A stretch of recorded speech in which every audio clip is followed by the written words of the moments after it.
What's going on, everybody? Welcome back. Another Wednesday Best Bet show. Same time, same place as always with Money Badger Bets, Money Badger Jake.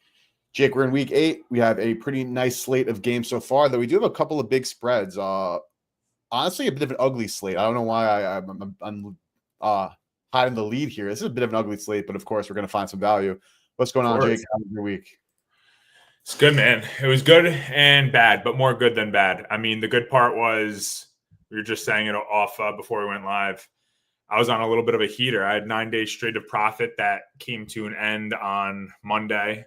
But other than that, that means Sunday was profitable, Saturday, Thursday night football. So it's been very well. Even MLB playoffs have been treating me well. College football has been treating me well. So really can't complain. I couldn't win every day, so came to a halt yesterday or on Monday. But I'm hopping back on that train today. That's the plan. Let's start another one. Let's do it. Start another streak. As always on the Wednesday show, Jake and I go through every single game. We talk about our best game line bets as well as just our leans. Of course, there is a lot of time between kickoff for these first couple of games, so we will, try to give you plays that we have locked and loaded to get them going for you guys. Also, we give you an anytime touchdown, our favorites for every single game as well, like we always do. So, Jake, without further ado, let's hop into Thursday night. Minnesota Vikings, Los Angeles Chargers. Right now, the Vikings are 3.5-point dogs. Looking like another week of Mr. Carson Wentz. We can take a look at some of the line movement here. Essentially, what actually confirmed. It's confirmed. Perfect. Saw some 2.5s early in the week. So if you were a Chargers backer, looks like there was a good spot to get in at 2.5. Now we're crossed over that key number of 3, sitting at 3.5. Seeing some EV to Kalshi to Profit X here, again, based on some of the market data. But as we do some line shopping, you can still find some LACs -3s. Of course, if you're on the Viking side, you want a 4, 3.5, or a 4. But Jake, talk to me. What's your head at in this clash between the Vikings and the Chargers? Yeah, I mean, I wish I could have gotten a 2.5 with the Chargers, but I am on the Chargers side here as an official play. I took them at -3, -120. It was on most books. This was yesterday, so things might have changed since I last looked. On the Minnesota side, though, I'm really not buying into the whole Carson Wentz run offense. He's shown spots of being good. Typical Carson Wentz, honestly. He's capable, but is he going to do it all the time? Is he going to do it against good defenses? He hasn't been the most efficient. Exactly. And this Chargers pass defense is top 3 in the league right now, in my opinion. So I don't see them having much success through the air. I was shocked how much Jordan Addison became a Well, I mean, I guess I'm not shocked. They're going to shut down Justin Jefferson. Most teams will not shut him down, but put a giant emphasis on him. He came to really like throwing to Jordan Addison, especially late in that game last week. Yeah. On the ground, though, Minnesota does have an average run game, and stopping the run continues to be a struggle for the Chargers. So maybe they might be able to run the ball a little bit here, but I don't see them having much success through the air. And then on the Chargers side, through the air, both teams are kind of middle of the pack. The Chargers have, I would say, an average pass attack. In the beginning of the year, it looked really good, but it came back down to earth. Same thing with Minnesota. Like, they have glimpses of, they had that one game that really skewed a lot of their numbers where they just went off and scored like 3 touchdowns or whatever it is that they scored. So, I mean, I consider that a wash, but I do think the Chargers are also going to be able to run the ball all over Minnesota. They have a top 5 rushing offense, and Minnesota's rushing defense is just as mid as their pass defense. Like, they really just have an overall mid defense, in my opinion, middle of the pack. Not terrible, but they're not stopping like good offenses by any means. Minnesota, with that being said, they have they're ranked 25th in strength of schedule, and still it's not like they have these crazy impressive numbers. So I think that edge goes to the Chargers as well. That's why I'm on them -3. I think if you can get a field goal or even less, like, that's where I would want to be. That's where I am going to be. I would still play it up to 4, but obviously I like 3 a lot more. And I also like the under 44.5. I see that at -105 on ESPN. That was the best line I saw as of yesterday. The Chargers are actually 5th in time of possession as well. And if we see a heavy dose of run from both teams, there's going to be a lot of time ticking off of the clock consistently. So I like the under. I'm on the under. I'm on the Chargers -3. And I'm going back to Vidal to score a touchdown at +135. Most lines that I saw the touchdown scores on were from Bet365 because that was the only ones that had it available. So if you want to pull up these odds, they might be We're different. coming out, yeah. We're seeing a bunch of books finally 130s. pricing out some TDs. We got Yeah, a so 130. I saw 135 in Bet365 yesterday. I'm most likely going to play that too. I always have a better understanding of this Thursday game just because it's tomorrow, and I like to obviously have those locked in sooner than later. So, yeah, Chargers under and Vidal the score. Vidal's not a official play for me yet, but I'm probably going to lock it in, especially if there's only like +130s out there. I don't want it to go down anymore. No, I totally understand that. I'm actually on the same side as you here. I actually like the Chargers, but I do have a kind of a different reasoning for liking them. So like pulling up some data from RBDSM, like talking on the offensive side of the ball, even in the weeks where they were turned up, like the Chargers' success rate on the ground is low. It's 23rd in football. You go up to some of their like general EPA per play on offense, they're middle of the pack here, 15th, but it is boosted a bit by their drop back success rate, which is over here 13th in football. And in an EPA perspective, Herbert has them at 17. But we also know, of course, that there was a bunch of injuries to Ladd. Ladd was banged up to start the year. Quentin Johnson missed some time. And the offensive line has been going through all of their injuries and issues. And the Chargers have had their biggest problems when they were dealing with teams that were getting a ton of pressure. And the Vikings, they are not so great. They're great in the sack department and the QB hurry department, but they're getting a good amount of quick pressure, but their passing game, they're still able to be like, there's teams that are still going to be able to throw on them a bit. We even saw it's like Dylan Gabriel, like it wasn't like he like lit them up or anything like that, but like the short, quick, intermediate passing game and like quick dropbacks, quick passes, and with the full complement of weapons outside the backfield for Justin Herbert, I actually definitely think that there is an opportunity for Herbert to have a bit of like a bounce back game in a sense and be able to like move the ball on the Vikings, even though of course Flores great DC. And they do a great job. Looks like we have a fantasy football question coming in from YouTube. Who for my wide receiver 1, 2, 3, PE and flex spots? So you're going with the whole lineup here. Let's look at some of the prop numbers overall, like Quentin Johnson, Debo. Like I honestly at this point, I'm anti anything Commanders, Booty. I love Addison, Jake. You called out Addison and some of the love he was getting. And is Debo playing or no? I don't know if he's going to play. It doesn't matter if he plays or not, to be honest. From a fantasy perspective for this question, it absolutely matters because he's a Monday. So if you do start him, you're not going to be able to probably find a replacement there. This is a lot, honestly, Juan.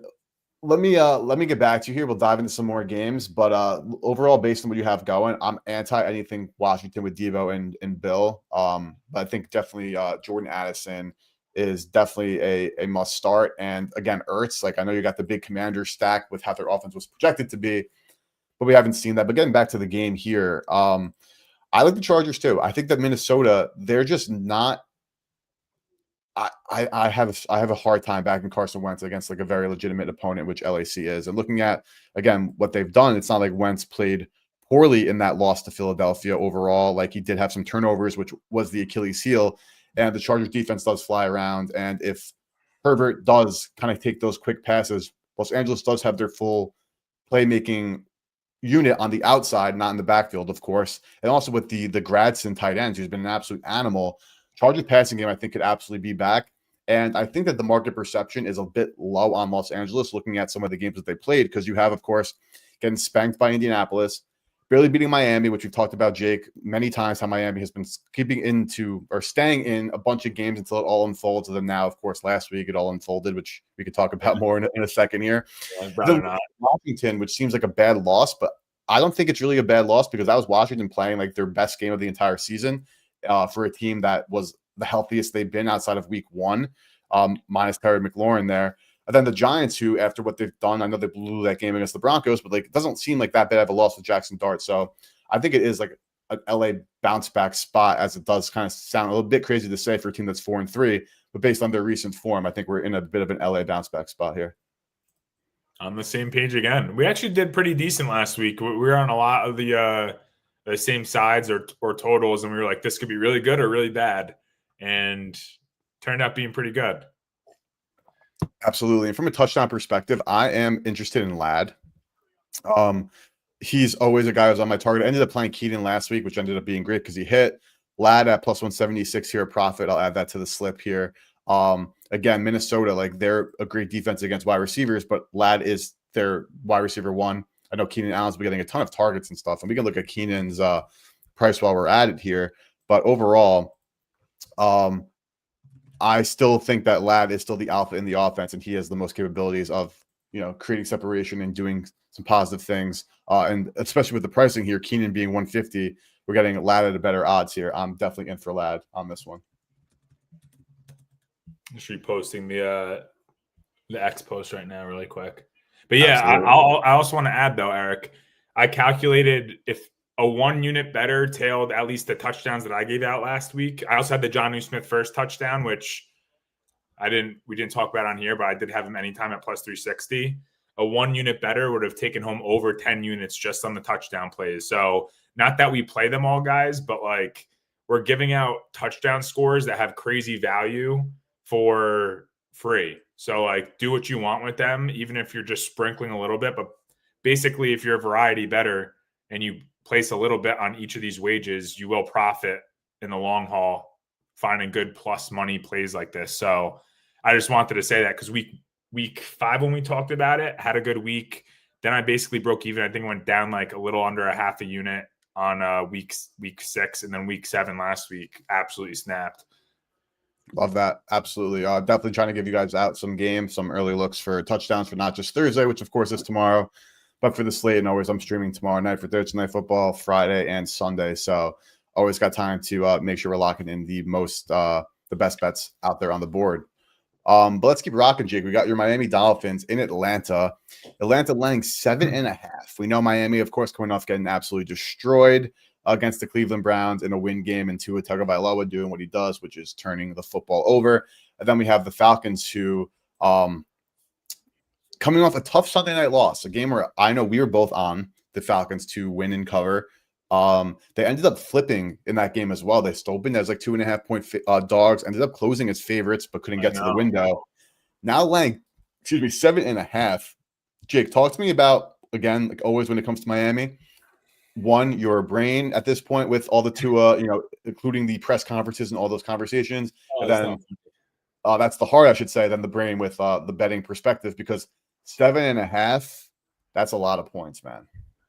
Yeah. I mean, all right, the heart part. I'll always start with the heart part because the brain part's really the one that matters. Like, even as I give him props for his press conference, the one after the game, like he literally just took it on the chin and was just like, I'm not playing nearly at the caliber that I need to. What about the one today where he said he couldn't see over the offensive and defensive line? What? I didn't even see that. He literally had one today. No, there was a well, he better start stuffing his cleats with like socks or something. I don't know. He said, I wasn't feeding it to Waddle because I couldn't see over the offensive and defensive line. And when you can't see, bad things happen. That was the synopsis of Tua Tagovailoa's press conference today. I mean, dude, it's over. It's afterwards, I tweeted, like, sell everything, sell everyone, fire everyone. Like, you might as well start fresh at this point. Like, in this game specifically, I don't even want to talk about them as with my heart anymore because it's just broken in half. But let's go to the brain side of this game. They're not going to be able to throw the ball for the life of them. I mean, they're probably the worst passing team in the league. Tua's garbage, and Atlanta has arguably the second best pass defense in the league right now. So you tell me how they're going to throw the ball when they can't even throw the ball against. I mean, the Browns are a decent defense. The passing defense is their weakness, though. I will say that. But it's like unexcusable to throw the interceptions that he's throwing. Like they don't even have a chance. The odds makers aren't even close. Like I knew that it was sketchy when the Browns were favored. I was like, yeah, they're probably going to. Dolphins are cooked, like they're losing. But to get blown out in that manner and like the circumstances can't even argue because Dylan Gabriel and the Browns offense were playing in the rain too, or whatever conditions there was up there in Cleveland. However, I actually do think they might be able to run the ball. Like Miami is capable of running the ball. They've showed it. And this happens to be Atlanta's weakness is run defense. They're allowing 4.7 yards per carry. So I could see them just feeding A-Chain and him having a decent day. But again, I don't like when teams aren't able to be two-dimensional, because even if on paper they should be able to run the ball, if they're throwing the ball for negative 10 yards, like it's easy to just be like, oh, they're going to run the ball. They're going to run the ball. And that's also not going to result in wins if they're not a good team. Their defense is giving up points and they need to score. So I don't see where Miami's finding their offense. On the other side, Atlanta is just very inconsistent. They're very inconsistent through the air.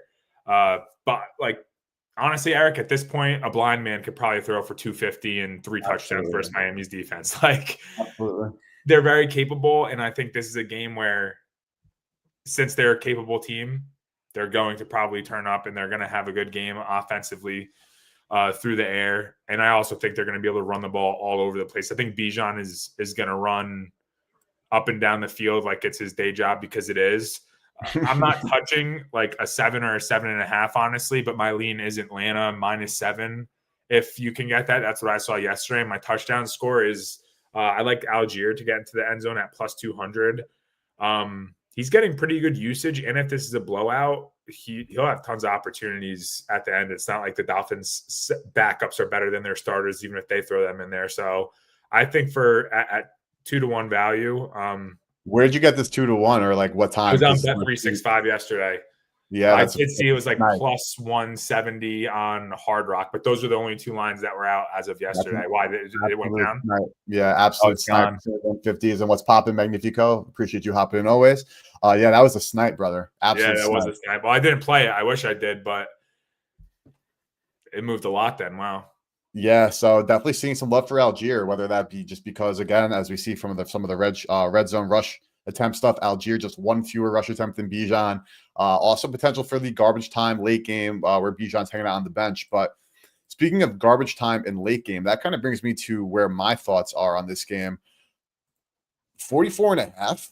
You're telling me that's the total?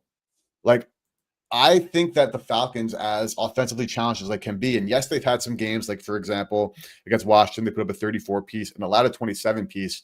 But the Washington offense moves at such a better pace than the Miami offense can at some times. And a lot of the Miami stuff that's happened as well.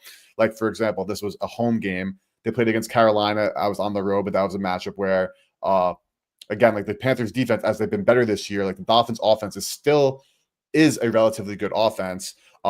Jets offense at home, they're unable to keep them down. And we see a bunch of like trends towards some overs for Miami.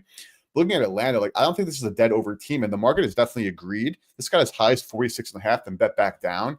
So I think that it's still being at a key number of 44 has not moved enough. So I love the under in Miami, Atlanta. I think that, again, some of the call outs you made with Atlanta's passing offense being a bit sketchy despite Miami's poor defense. Tua Tagovailoa is going to be facing pressure. The Falcons are one of the heaviest blitz teams, and they're also one of the most successful blitz teams, hoping to have some turnovers. And while those turnovers could lead to short fields, which could lead to more scoring, I don't think that Atlanta's in a dominating team. Like, they actually did dominate this Washington and this Buffalo game, and the Bills defense, which is bad, they still only allowed 24 points. The fact that they held them to 14 at home, I think they can actually hold Miami, of course, to around 14, but I don't see them scoring over 30 themselves. So I really like the under here. And we got Magnifico chiming in 2 anytime touchdowns with value, like Theo Johnson and Troy Franklin. Dude, I love Theo. I love betting Theo Tutty. Like, he's a guy who can literally get 2 targets in the game, and they're both in the red zone. So I love that. 350. We'll check some pricing and see how the game goes when we get up to that. Seems a bit short considering like he scored last week, or when he had that like tipped into his hands and then he scored a touchdown. That was last week, 2 weeks ago. So I feel like that might be like, of course, it counts as a touchdown. Could be inflating his price a bit. And Franklin 250. I mean, yeah, the Broncos love to mix it up, and 250 for a guy who's on the field as much as Franklin and Johnson for that matter at 350, I think are both great looks. But we'll dive into those a bit more, and we'll see how the market goes later on stream. I know you'll be there Sunday, Magnifico. So we'll definitely keep an eye on those. But Jake, any I guess like objections to my under here, because I actually think this price is just like a bit too high. Dude, no objections at all. I will say though, like you kind of said it, like the Dolphins are capable of scoring. You just went down their entire log. Like other than last week, it's not like these games like where they're losing them in terrible fashion. Like they're scoring, they're in the games. Like even against the Bills back in what was that, week 3? Like they played well. Like they were tied at halftime. They were going down the field to tie it up in the fourth quarter with 2 minutes left, but then Tua had to like beat Tua and throw an interception in the red zone. Like they're right there, and I feel like that's what really breaks a team. Like it's one thing if you're like the Titans and you're just getting smoked every game, and you're just like, all right, this is our identity. We're still going to go out there and play hard. It's another thing when you're right there towards the tip or towards the peak, or you're like on the verge of being a 500 or above team, and you're just not pulling any of them out. Like it's absolutely crushing, and that's what demoralizes a locker room, in my opinion. Is you know that you have potential or had potential, and then there's no one coming through for you in the end when it matters. In fact, you're just shooting yourself in the foot even more. And it's easy to point fingers when that's the case. You know, like I have no objections towards the under, but what I will say is we're going to see in the next couple of weeks, the Titans, the Dolphins, one of these bad teams that are like a big favorite absolutely come out and have like a 35-10 victory. We know it's going to happen. Obviously, we don't know when it's going to happen, but I could see maybe it's not going to happen this week for your under's sake, but it's going to happen eventually. Like they're very capable of absolutely snapping. But well, the problem with the Dolphins is talking about like team being like dead based on like should be winning these games. Like these aren't. It's not like, and correct me if you disagree, because this is an opinion. So like you could disagree. It's not a fact, but like when you go through their close losses, like they kind of encapsulate exactly what you're saying, not being able to get over that edge there and make the final plays to win football games. Then you get smoked by Cleveland. You have your quarterback and your head coach making comments in the media about lacks of leadership. And you have a team that at this point, Waddle's the leading Miami stuff from his bio. Tyreek Hill has been hurt, of course, and talking crap. They're the leader for one, Mike McDaniel to be the first to be fired during this course of the season behind Brian Callahan to be the second coach. And number two, they're also 1-2 a pick, fumble, bad decision away from putting in freaking Quinn Ewers to play quarterback. So that being said, I think that you, at some point, especially when it comes to props, maybe a little bit more than the game line, you do have to focus a bit more on like kind of pricing in the probability of a player being benched. And I think there's no shot in hell, despite how bad Tua has been, that Quinn Ewers, fresh off the pine, is going to be a better quarterback than Tua Tagovailoa has been at points in his career. So, I mean, when it comes to Miami, like if you had to make a bet with me right now, like a fun gentleman's bet of like which team, Miami or Tennessee, wins a game as an underdog of, you say, 7 or more first, I would take the side of Tennessee over Miami. I'll definitely take that fun bet because, like I just said, Tennessee's looked consistently bad, and they've had slim to no shot at any of their games. Like they needed an interception fumble into the end zone to get their only win. Yes. And the Dolphins are knocking on the door of a couple wins there. Like what? Chargers, they went down and scored in the last minute, I think 50 seconds, the Chargers were able to go down and score and kick a field goal and win. Same thing with Carolina. Like all these games, the Dolphins had the lead. New England, A-Chain steps out of bounds on that touchdown, and they end up losing. So I'll take you up on that. What do you want this wage to be? You tell me what's a fair assessment here, because we're gonna obviously get other things. I don't even know what a fair price would be, because now that we're talking betting, we of course got to try to find like a fair price. $20 bet, $20 fun gentleman's bet. $20 fun gentleman's bet. I do agree. I don't think it happens this week. But what are we calling it? What's the line they have to be? Like a closing 7.5, 8.5, 10.5. Yeah, I'd say outside of a touchdown, like a two score. So 7.5 or higher. 7.5 or higher. Even though 8 is technically one score, we'll do 7.5. All right. All right. In on it. Because it's documented. Everybody, all 150 people that are on here right now saw that. So it's documented. Because again, like my thoughts on Miami is that their season continues to go like this. And yes, Tennessee hasn't shown anything to make you believe they're on the way up. They did fire their head coach. And I think that they haven't like lost their entire locker room in the same capacity that Miami and Mike McDaniel and Tua Tagovailoa have definitely lost their locker room. So that's my side of the argument, but we're talking about, a fun little bet there. So let's keep going on to the main slate. And speaking about a team that could very easily be a third party into this bet, the New York Jets against the Cincinnati Bengals.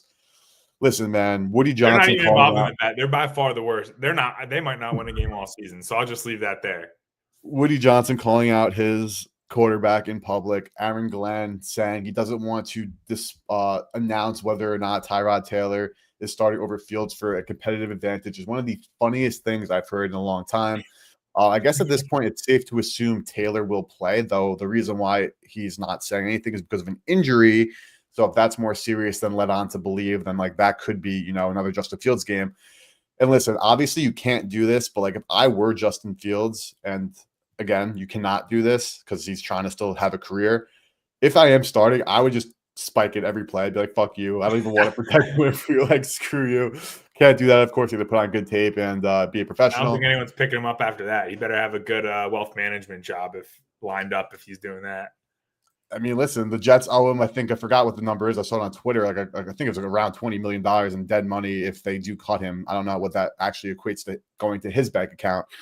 But long story short, Jake, I don't need to like belabor anything. I don't care if the Jets are getting 100. Obviously, that's a hyperbole. It's very hard for me to bet on the Jets in any situation, despite this situation being a spot where the Jets are probably getting undervalued against the Bengals, who, of course, are coming off their big win. But when you add in the one like the Mike Tomlin seeing ghosts against, Joe Flacco over the past, Joe Flacco owning Tomlin, and, of course, the Bengals having great skill players, great game plan, divisional game, 6.5 seems steep as hell, man. And, of course, this was 7 at a point. Yeah, well, if there ever was a team favorited by 100 against the Jets, I'm laying the 100. So, do we even see a 7? I thought we did, but I guess not. No, it went the other way.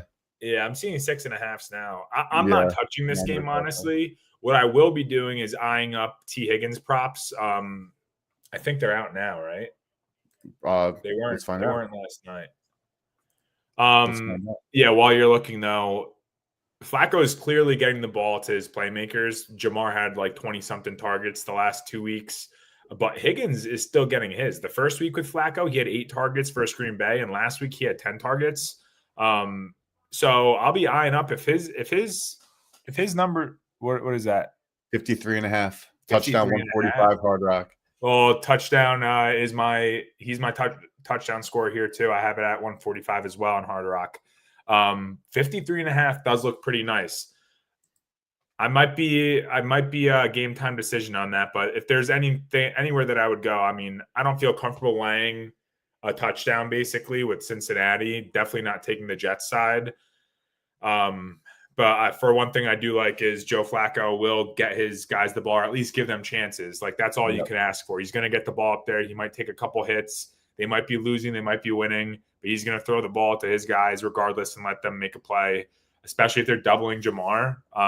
T. Higgins one-on-one against this entire Jets secondary. I think there's tons of opportunity for him to have a big game here. I mean, he had a big game, decently big game last week too. So I like that the most, but for the most part, not on a side or a total or really much here. Probably not going to watch the game. I'm with you. Like, this is a game where like I don't see any value at the 6.5. And even if I saw value with the Jets, I would need like an extra 2.5 to 3 points to even feel comfortable pulling the trigger there. Yeah. Total feels a bit light, but again, because like we know how bad the Bengals defense still is. And 44.5 like is definitely like a bettable number. Let me actually pull up because the lots of 44.5. Lots of low totals this week too. I'm gonna say there's a 43.5 right here at FanDuel at 115. I'm not seeing any EV from Outlier though, so not gonna pull trigger on it. If that actually did flash an EV, I would have bet that. Like right now, though, it is the best price currently in market. Jets, of course, a stinker in Carolina. We had that under versus Carolina. We had that under last week. Jets playing a bunch of under games in a row where the Bengals, are just consistently this over team. But I do love your T. Higgins take because, yes, he's going to pepper Jamar, which is like inevitable. And Jamar is going to have a field day against Ahmad, not Sauce, Ahmad Gardner. But with that being said, though, all things jokes aside, and we see the market did bounce up and the bounce back. I'm actually betting this. I like this over. I'm going on to FanDuel right now. I'll just confirm its availability really quick here.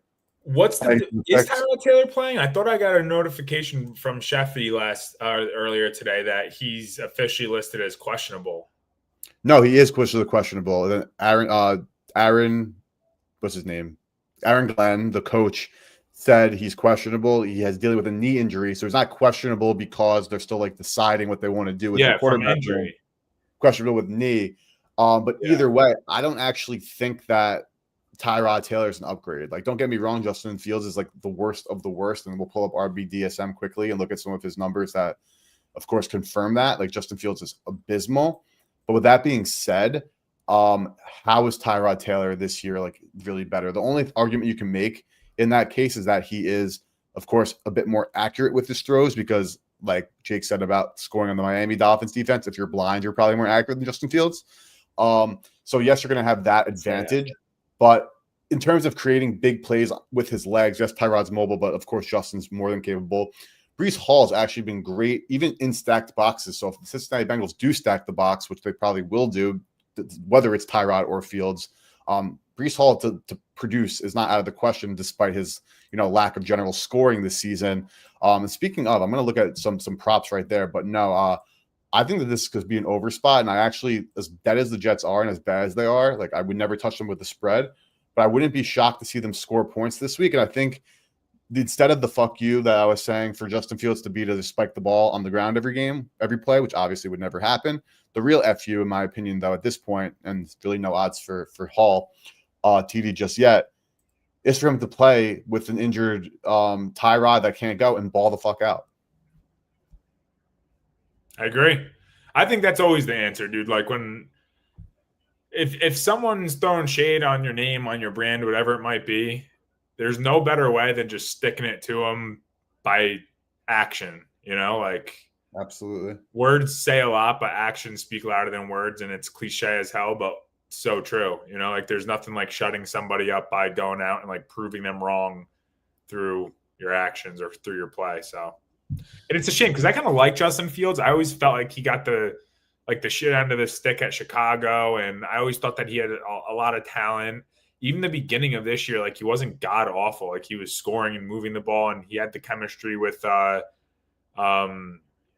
what's his face? Oh my, why am I blanking? Garrett Wilson. He was, of course, Garrett Wilson, and just I think there's more going on in that franchise too than just a couple of players playing bad because they have the pieces and the pieces aren't piecing together at all. So no, their ownership is horrendous, and any sport, any business, any bit of life, you need a good owner. Of course, we're seeing that in real time with the interviews and the way he's calling out his quarterback literally as under center, who has to have dead money for when he cuts this year. But it does kind of give me shades of the Giants-Eagles game where on Thursday night, 2 weeks ago, when everyone's counting out the Giants with all their injuries and saying they have no weapons.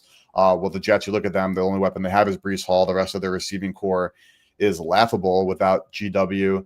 But with that being said, we're also talking about horrendous defense. We're talking about either Tyrod, who can be more accurate with the football, or Justin Fields with a chip on his shoulder, who can produce more big plays with his legs. And yes, he hasn't been taking shots down the field, but again, like if your Fields, like the real scenario, like you said there, Jake, to say like F you back is to try to ball out, and that could be with his legs or actually taking some deep shots down the field. So I like this over a lot, over 43.5. What the Dolphins should do, Eric, now that I think about it, is they also have Wilson as their backup. And he was a former Jets quarterback, and they tend to do pretty well after they leave the Jets. So maybe we should bench Tua, put in Zach Wilson, married man. He's not going after any more MILFs. He's married. And I think maybe he'll ball out. Waddle will have a 1,000-yard season. That might be the avenue. I should hit up Mike McDaniel and be like, yo, if you want to keep your job, put in Zach Wilson. Well, Ewers was QB2 last week. I know. I saw him go in for a drive. Yeah, but interception on his first play. Like, oh, exactly. Is that what they're talking about in the quarterback room? If you see a guy with a different jersey, just throw it right at their chest, even if there's no one on our team around them. I think that's what they talk about in film. Mike McDaniel, offensive genius, and that's because he's playing chess while everybody else is playing checkers. Everybody else is trying to throw it to their own team. No, Mike McDaniel says the value is to throw it to the other team to get more possessions. There it is. That's what we're talking about. Yeah, there it is. All seriousness, though, McDaniel is a good OC, and I can't wait for him to be the OC of the Commanders next year after he gets fired. Early take. That being said, Jake, let's head back to that pesky New York Giants team. No more Dolphins talk. You're off the leash for the rest of the show. We'll end with my commies, where I have a lot of thoughts, of course, because they're a Monday night game against the Chiefs in Arrowhead. But Giants Birds, the Giants smoked the Birds not too long ago on that Thursday night game we just mentioned with limited weaponry, of course, doing what they have to do and coming off a historic collapse, man. I was watching that game just laughing. I had no betting stake, no nothing. So it was really just a fun fest to watch the Giants blow a massive lead and watch the Broncos put up a 33 spot in one quarter. That's the Birds, who got back on track with the win against Minnesota. I liked Minnesota last week, and we're We're incapable of pulling that off, though we did hit on AJB first touchdown, which was sick. Jettas did not score a touchdown, but went over his receiving yard by a half. So every time I complained about a bad beat coming up, remind me I had a good beat with Jettas getting over by half a yard. Jake, we're still seeing back again, though. Giants 340 dogs, though they won outright against them not too long ago. And a spread still north of 7, though this is plus money. So there probably are some 7s out there. Definitely too early to say Philly is back, Jake, but the Giants off a massive collapse, but moved the hell of a football against the Broncos team. That's defense is now being called under question because of some of their lapses, which we'll talk a bit more about when we do talk some more in Denver in a bit. But let me pass back to you, Jake. Giants-Eagles rematch. Do the Giants win the season series here? No, they split it, and I think Philly smokes them in this game. Even last week, I mean, we'll get to the Denver. I'll talk more about it in the Denver game. But that was also Dable. I feel like it's half his fault, that collapse. I mean, he's calling some bad plays. Why are you throwing the ball with your rookie quarterback at the end of the game like that? I literally went to walk my dogs, and I came back, and all of a sudden Denver was winning. Like, I actually had to rewind the game to see what happened because I was gone for like 10 minutes, and the Giants had it in the bag, and I come back and they're losing. I had no clue what was going on. But this is also a rematch of the game we both, I think, got reverse swept on 3 weeks ago on that Thursday Night Football. You just talked about the crushing loss for the Giants. I don't have to say that again. And Philly is trending in the right direction with a good win over Minnesota. There was a lot of talk about their offense being trash and Hurts not being able to throw the ball. And we just talked about it with Justin Fields. The best way to deal with that bull crap is to shut them up through your actions. And he absolutely did that. Devonta Smith had one of my touchdown scores, had a monster day. I'm personally on Philly first half -3.5. It was -122 on DK. I also don't mind a -4, though. I don't really like laying too much juice typically, so I wouldn't mind a -4 at -110. Obviously, 3.5 is a key number. You want that hook in your direction. I think they pick up where they left off last week and come out firing. Last time, I thought Saquon was going to absolutely eat, but maybe this is the game where he holds that to be true. Maybe he waited until the second of the two matchups. My touchdown scorer, too, is Goddard. There was no line. I have no clue what he was even priced at the time. I didn't look today, but that's why I like to get into the end zone here. Goddard TD. We're seeing a 225 at Hard Rock, 210 here at Bet Rivers, 139 Novik. So definitely good EV there at Hard Rock. Yeah, I'm on the first half spread. I think Philly comes out and first half is going to be like 17-3 Philly. So we got a comment from Magnifico talking about motivation factors. Eagles wanting revenge, of course, after getting embarrassed on Thursday. A game I was on the under, and that got smoked. And then the Giants getting embarrassed. We would expect them to be locked in for their rematch with the division rival, that they got the better end of the stick at home. 43.5. This total was 40.5 where it closed. I actually think it did close like 41 in that first game. I think or maybe even 42.5. Because I know I bet 41.5, but the market said F you to me and went the other way. So I did it was a bad CLV bet. It was ended up being a loser. Bad bet, happens to the best of us here. I get your thought process, Magnifico, but 43.5, or of course under that number of 44. Let's see if there is a 44 available. There are. Okay. And there's 44.5s available as well here at Profit X. Novik 115, ESPN 120, Hard Rock, which is the max I would play anything for like a alt line, even though it is still, within the range of outcomes, and we'll see where this closes. At 44.5, Magnifico, I definitely like an under, considering the juice as well. No strong enough take, honestly, because I think that what Jake was mentioning, the Eagles offense, they could be back. With that being said, we have seen Hurts have these like outlier massive like passing performances in the past, and then we have seen also Jalen Hurts throw the ball for 150 yards in a game, and that's it. When he's like trying, it's not like they're only handing it off and he's only throwing the ball 10 times. He's trying to throw the football forward, and they're not having success. So I'll add too, Eric, to that under is I think it's really, really detrimental to a defense. It's not like they blew that game because they made a last minute effort on offense to come back and make that game close. Like the defense gave up 33 points in the fourth quarter, and that was the last quarter of football that they played. It's in the back of their head. And I think it's a bad spot for the Giants as a whole. Like you still have a young squad. They're not responding that well to adversity. They've had some good wins. Like I don't want to knock them. Like that would have been a great win for them. But that fourth quarter, I think it bleeds right into this game, especially against a divisional rival, especially against a division rival that was the Super Bowl champion last year, and they just lost to, or the Giants beat Philly, lost to them 3 weeks ago. I think Philly comes out and just absolutely smokes them, and I don't see the Giants being in the best headspace going into this game either. No, understandable. Actually, going into some touchdown stuff, I do like Jalen Hurts to score. It's 120, 115 Hard Rock. I'm not locking this in now because a lot of times we will see like touchdown guys on shorter odds like get even shorter rather than longer. There are going to be instances where they do get longer, but closer to game day. Like if this ends up closing like 105, or even closer to probably like 110, I'd probably lay off because like at that point the market's saying that like the under. At this point, it seems like it's just a bit too short. So I'm interested though in Jalen Hurts to get back into the end zone because like again, like I think thinking that like the Eagles, NFL small sample sizes can't get married to like last week's stats, season long stats. Like everything is kind of its own unique challenge, which is what makes football, as epic as football is. So with that being said, I think that we do need to pump the brakes on the Eagles offense being like all the way back based on their performance last week. And I think that the Giants offense, I've been calling for Dart to regress. And while that has yet to happen, shout out to the Rook for doing what he's got to do. Not going to be a hater, going to give credit where it's due. But if there is an opportunity, because I'll mention this before we get to the Denver game as well, but there's a lot of talk about Denver's defense and whether or not it's overrated because of their couple of performances and also, again, what Jackson Dart and co just did. Then the question is, I don't have the answer to the question, but the question is, how much do you actually bake in the traveling back from Europe and the Giants having short rest into that defense being fatigued versus is this defense just overrated? In my opinion, I think it's the former over the latter. I think this defense is still great.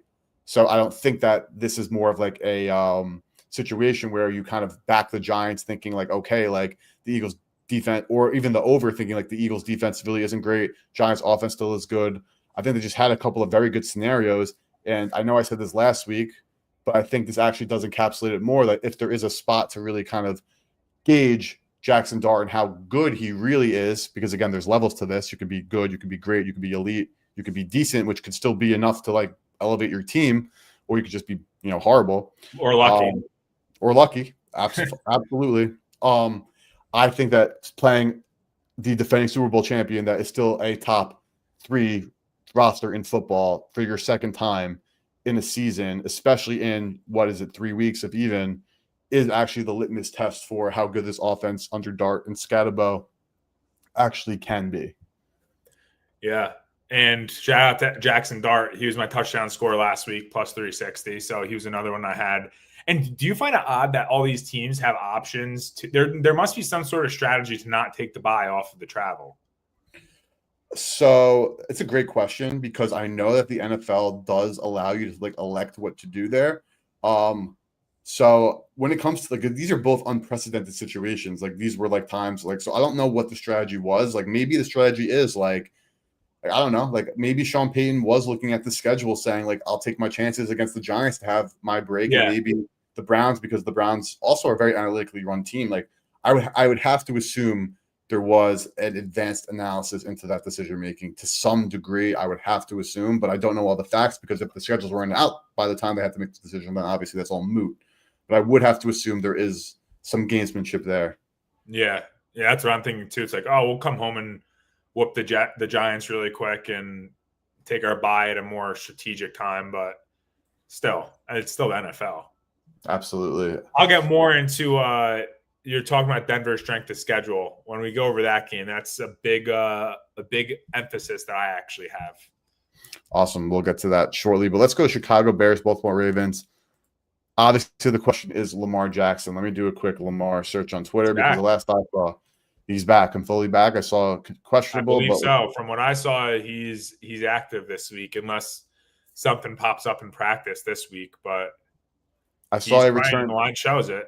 limited practice after hamstring strain, 8 back at practice. All I'm seeing is Lamar did practice today. Practicing on Wednesday is always a good sign for a player to play.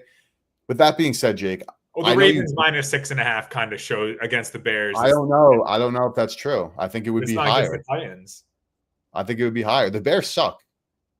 Yeah, but Maybe that's where we disagree. But I think the Bears wasn't Cooper they're Rush fresh wasn't Cooper Rush playing for them? for the Baltimore Ravens. Yeah. It's either Lamar or Cooper Rush. Yeah. No way. I think the Cooper Rush line is getting currently, almost a touchdown versus the Bears. I think the line currently is still like an in-between price. I think if it's Rush, it goes to like 3.5. If it's Lamar, it sits at like 7.5, 8.5. Yeah. All right. Well, so they're leaning. I think Lamar's playing. I think Lamar's playing too. Yeah. So I mean, I basically handicapped this game with the basis that he is playing. Do you have anything to say, or do you want me to get into my quick breakdown? No, you can hop in. I just didn't know when I think the Bears stink. I'm just curious if No, you I agree. agree, dude. I'm still not on the bandwagon of the Bears, but they're like almost respectable. It's not like they're Miami, Tennessee level bad. You know, like maybe Cooper Rush would be favored 6 points versus those teams, but not the Bears, in my opinion. But I'm not a Bears or Caleb Williams guy either. Well, just to add in quickly, it's of course you have to consider Cooper Rush versus Lamar because Lamar is worth what, like 6 to 8 points. He's that good, if not more. But then you also have to. It's really also part of the like line being more favorable to the Ravens is also Kyle Hamilton potentially probably being back, and Humphrey probably being back. I think all of them are back. That's the thing. Yeah. They're like healthy again. Exactly. So that's again why I think this line is more of like we're going to be seeing line versus like a definitive Lamar playing or Cooper Rush playing. And all those question marks is why I really don't have any plays in this game. But on the Chicago side, they are becoming a respectable pass offense, but they also play the 22nd hardest strength of schedule. So you could pull that card as well. And Baltimore is healthier. So their numbers, like you can't look at it holistically because they're skewed based on all the injuries they went through over the last month. I mean, Chicago might be able to run a little bit too. They're a middle of the pack run offense. Baltimore, on the other hand, coming off a bye, with the division still in the cards for them, like it's crazy, but it is, especially with the Pittsburgh loss last week.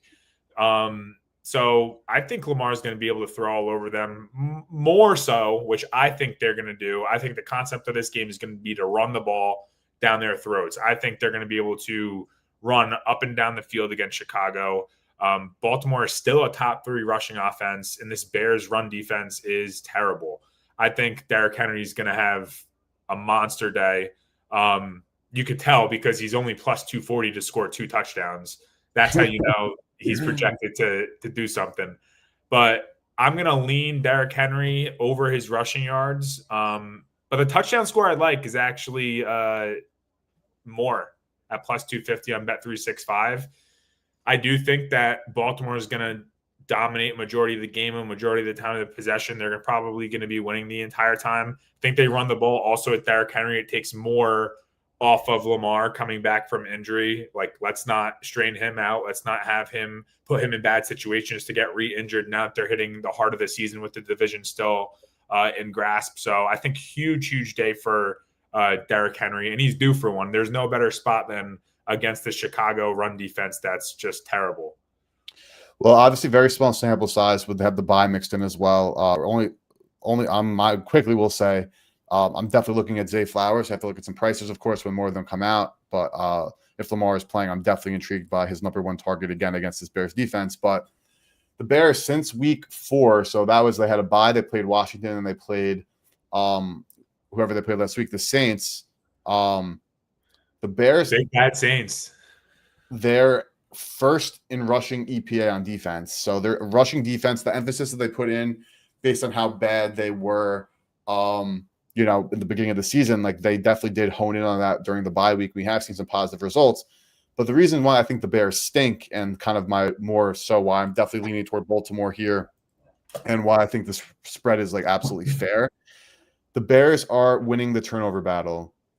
In every single game, they're getting crazy amounts of takeaways and they're not giving the ball back, though Caleb Williams is having balls that are very easily interceptable, being dropped, and not having the other team do what they're doing to other teams. If you don't know by now, which you should know by now, but I'll put you on right now. Turnovers are not a sticky stat. They are variance. They are random, right? They are not something that you can bank on every single week. You cannot bank on forcing turnovers or having turnovers forced against you, of course, unless you are an offense clearly with a quarterback throwing a bunch of ridiculous turnover-worthy play throws. All that to be said, I think the Bears' bit of a Mickey Mouse run has to end at some point. And I think on the road in a tough environment to play against Lamar Jackson and this rushing offense that is really the Commanders what they want to be, except, still much better with, of course, Lamar and the King back in the fold, and then also playing a much more versatile passing attack from the Bears that I've been seeing from Spencer Rattler and co. Washington, again, where they won on the final kick, despite even having 3 turnovers in that game, winning as dogs.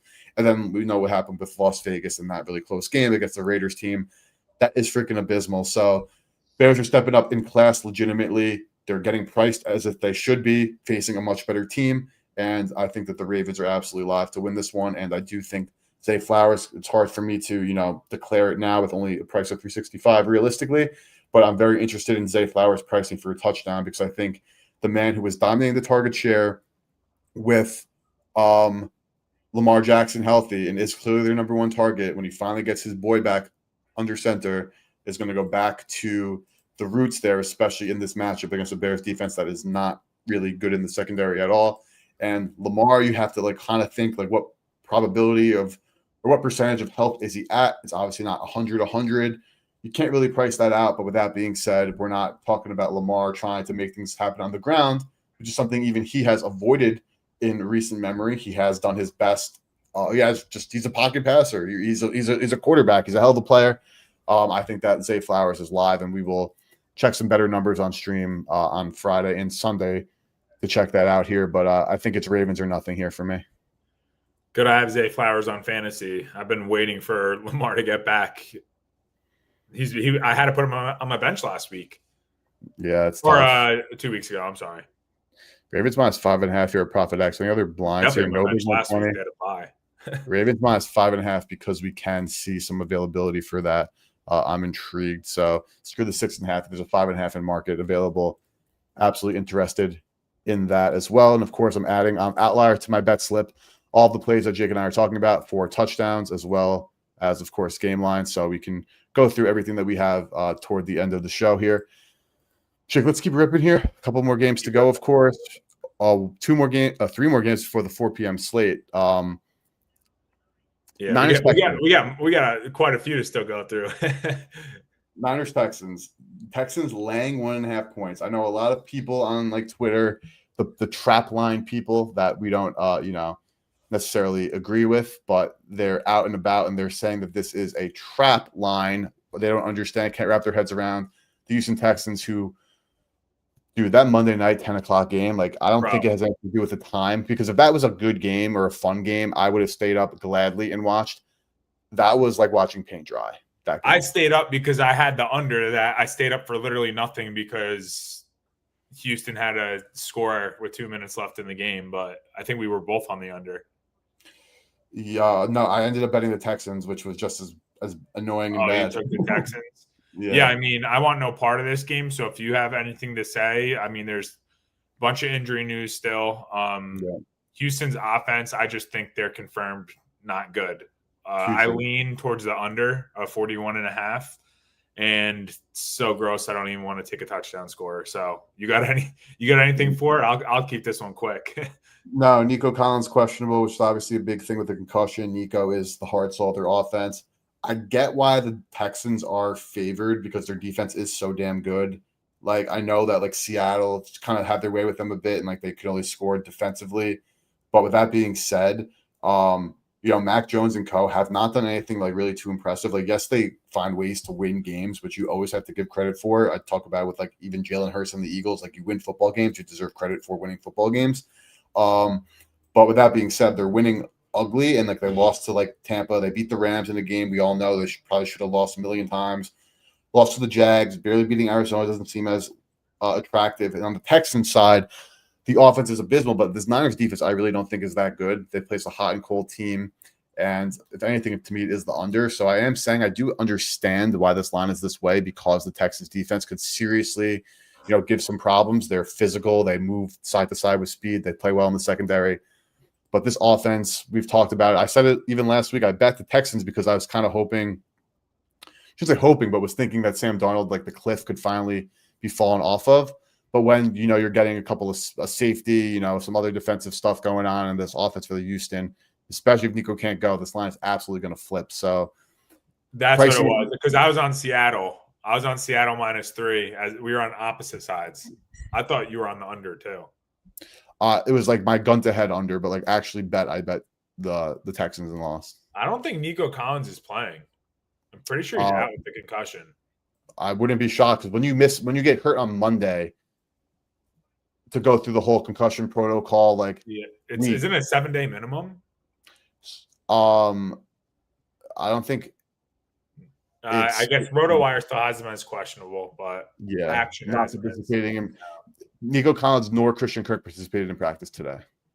Yeah. So unfortunate there, but we'll keep that one short and sweet, Jake, with the big lean to the under. I have to lean to under there as well. But Jake, let's keep ripping here. We have Browns and Patriots. Patriots laying 6.5. This is interesting. I've seen a lot of people tweeting about this. Drake May, of course, deserves his flowers, but this is the first real defense he's played. You have Tennessee, New Orleans, Buffalo, we know is bad. Carolina smoked. Pittsburgh, we know is bad. Miami, LV, proof in the pudding right there. Drake May has not faced a legitimate defense where the Browns are at home, of course, elite, but overall a good defense. That being said, we know this offense is putrid, though. They put up a 31 piece, which, good for them. And the Patriots defense has been improving week over week, but then again, though, against New Orleans and Tennessee being the two litmus tests there realistically. Jake, any interest in backing the Browns here? Patriots over under touchdowns? Talk to me. Yeah, I'm gonna lean under. I know it's low. I'm pretty sure it's still at 40.5. Yeah. But Cleveland, I don't see them getting any offense going. They really haven't been good on the offensive side of the ball. New England, they haven't been that good versus the pass, but I don't see Dylan Gabriel going into New England and piecing them up by any means. Cleveland's strength has been running the ball. If you consider it a strength, I'd say it's a highlight of their offense. And New England is a top rush defense. So I don't see where they're going to score here. And then on the New England side, I agree with you with the Drake May thing. It's just I don't see him maintaining this level of performance all season. It's been like almost out of this world good. It is going to be a good Cleveland Browns defense. The Cleveland pass defense started out not that great, honestly, but they've looked much, much better the last few weeks now. Miami doesn't count, but Pittsburgh and Minnesota are respectable. Pittsburgh's actually one of the better passing offenses in the league this year, which I love seeing Aaron Rodgers do good after leaving New York too. Like that's awesome. That's how you also stick it to him. Like talk about the Justin Fields thing. Aaron Rodgers leaves first in his division, one of the best passing offenses in the league. I mean, top 10, maybe not one of the best. But I don't think New England's going to be able to run the ball at all here either. They're one of the worst run offenses. They got a little something going last week, but I take it with a grain of salt. Cleveland has the best run defense still, in my opinion. So I think if the only thing New England could do is pass versus a Cleveland team that has been improving on the pass defensive side of things, and Cleveland's has no route to score, I'm going to lean under. 40.5 is low, but I could literally see this being like a 17-6 final. My touchdown score, I like Hunter Henry to get into the end zone at plus 230 on Bet365 again. That was the only line that was available. So curious to see if there's better value out there or other options. But 180, 185. Damn, dude. Wow. 365 over on Bet365 yesterday. So P365 launches soft ass openers and they have no clue what they're doing. And great to attack take advantage of it. Until they kick you out for winning too often, and oftentimes do hold funds. But you want to wait. You're like, hey, maybe I'll get a better line when the other lines drop, and then it's hard to lock it in when you only have one option, Absolutely.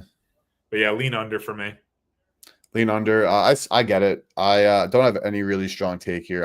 I think the Browns at this point, see, like we're seeing like this is a 6.5, but based on the pricing, like we can get a 7, can even get a 7.5 at 121, but that's, a little bit under the EV spot there. The 104 here at Profit X would be the best option for the Browns backers here. I personally am not really interested in this game at all, honestly. I'll have stronger thoughts as the week goes on. But with that being said, like Browns Patriots, I'm curious to see get some data on how Drake May can perform against a much better defense than some of the ones that he's seen so far. But Jake, let's keep rocking. Bills Panthers. Panthers 4-3. The Carolina Panthers are 4-3. They're cooking. The Bills coming off a loss, a bye week, but prior to that, a loss in Atlanta in a game where I backed them. They, I think, it was a square bet. The market was, fully going Atlanta's direction, but I honestly said screw the market. Like I'm getting in, and that, of course, did not work out well. With that being said, Jake, yes, the Panthers have had some success. Looking at their recent games, they were able to beat Miami. Very hard emphasis on the ground game. They beat the Jets 13-6. Obviously, that's nothing to really brag about. They beat Miami on this 3-game win streak that they're on. Prior to that, getting pummeled by New England. Yeah. Jake, I think this is another spot where 7, we see there was some 8.5s down to 7.5s, but a flat 7 here at Profit X. Even seeing this 120 at DK for any users there, 115 at Bet Rivers, 115 at 365. Give me Buffalo, man. Really? We have a head-to-head. My favorite play, I think, of this entire slate is Carolina plus 7.5. So on the Buffalo side, they do have, I'll never throw shade on Josh Allen, even though he's in my division, and I would love nothing then for the Bills to not be good. But they do have a top 10 passing offense. Carolina is a top 10 passing defense. So yeah, but look at it, like, again, like they barely beat Dallas. They beat Tua. They got slaughtered by a good team. They beat Michael Who's Penix. Buffalo played? I know that's like your favorite argument is some strength of schedule stuff overall, but like I don't think that Carolina fits into the mold of like, oh, like you finally have a good team that you're going to face to like take them down. But 7.5, I'm not talking about Carolina winning and taking them down. I'm talking about them covering a touchdown. And let me get back. Let me say my piece, and then you can counter argue me. I do think Buffalo is going to be able to run the ball, though. They do have one of the best rushing offenses, and they should be able to run the ball in this Carolina rush defense.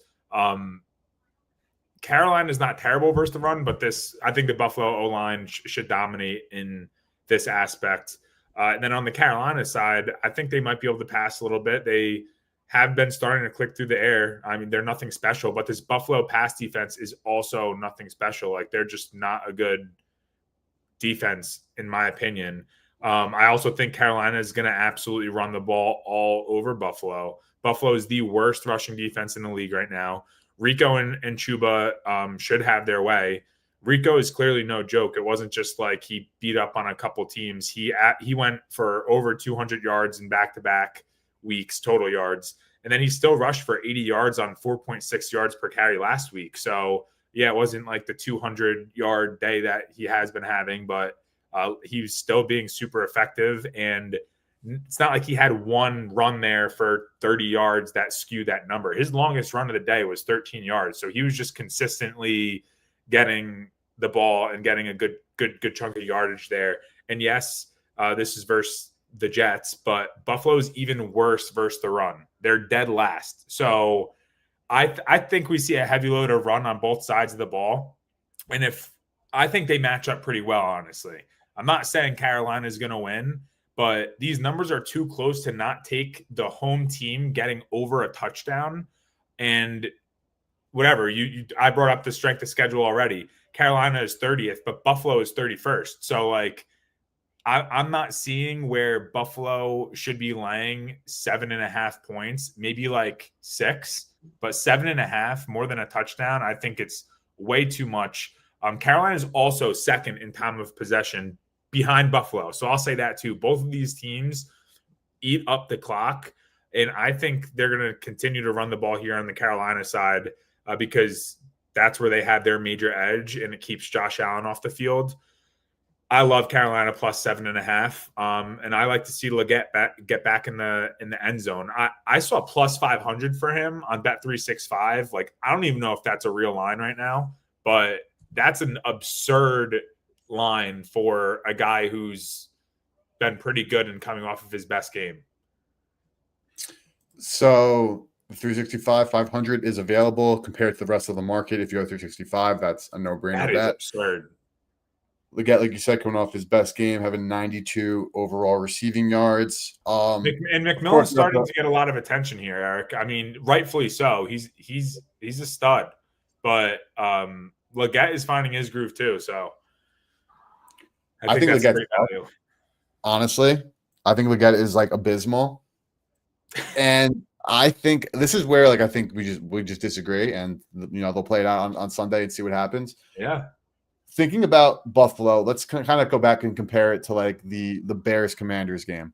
The Bears' biggest weakness was the rush game. They have their bye week. They go against Washington, one of the best rush offenses. What do? They run the ball down their throats, and they stop the run entirely. Buffalo coming off their bye, now getting a chance to play probably Andy Dalton, which debatably still is an upgrade over Bryce Young, though. I think that gap is definitely closer than it was a year ago at this time, where Bryce Young was clearly a downgrade. I think they're probably like equal. One cannot be, I don't think. I mean, I'm curious your take. Do you think at this point Andy Dalton still, based on some of the slowness we've seen from Young, but also a bit of progression over the last, dating back to last year, this year, last like 10 games of Young, do you think Young is a downgrade to, or Dalton is an upgrade to Young at this point? No, I mean, I think it's pretty even keeled.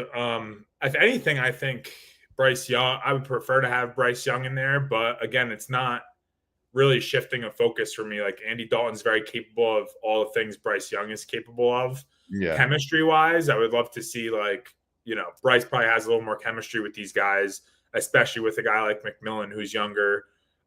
He's only caught passes really from Bryce Young, so there might be some change there, but I'm not really looking at the passing side of things. I'm looking at the ground game, and if they do need to throw the ball, I think Andy Dalton is definitely capable of doing it against this Bills defense, who, by the way, I'm pretty sure they're still banged up too. I know they're coming off a bye, but actually Milano might be back. But yeah, I mean, I think they're one and the same in my opinion, and just two different forms of quarterback.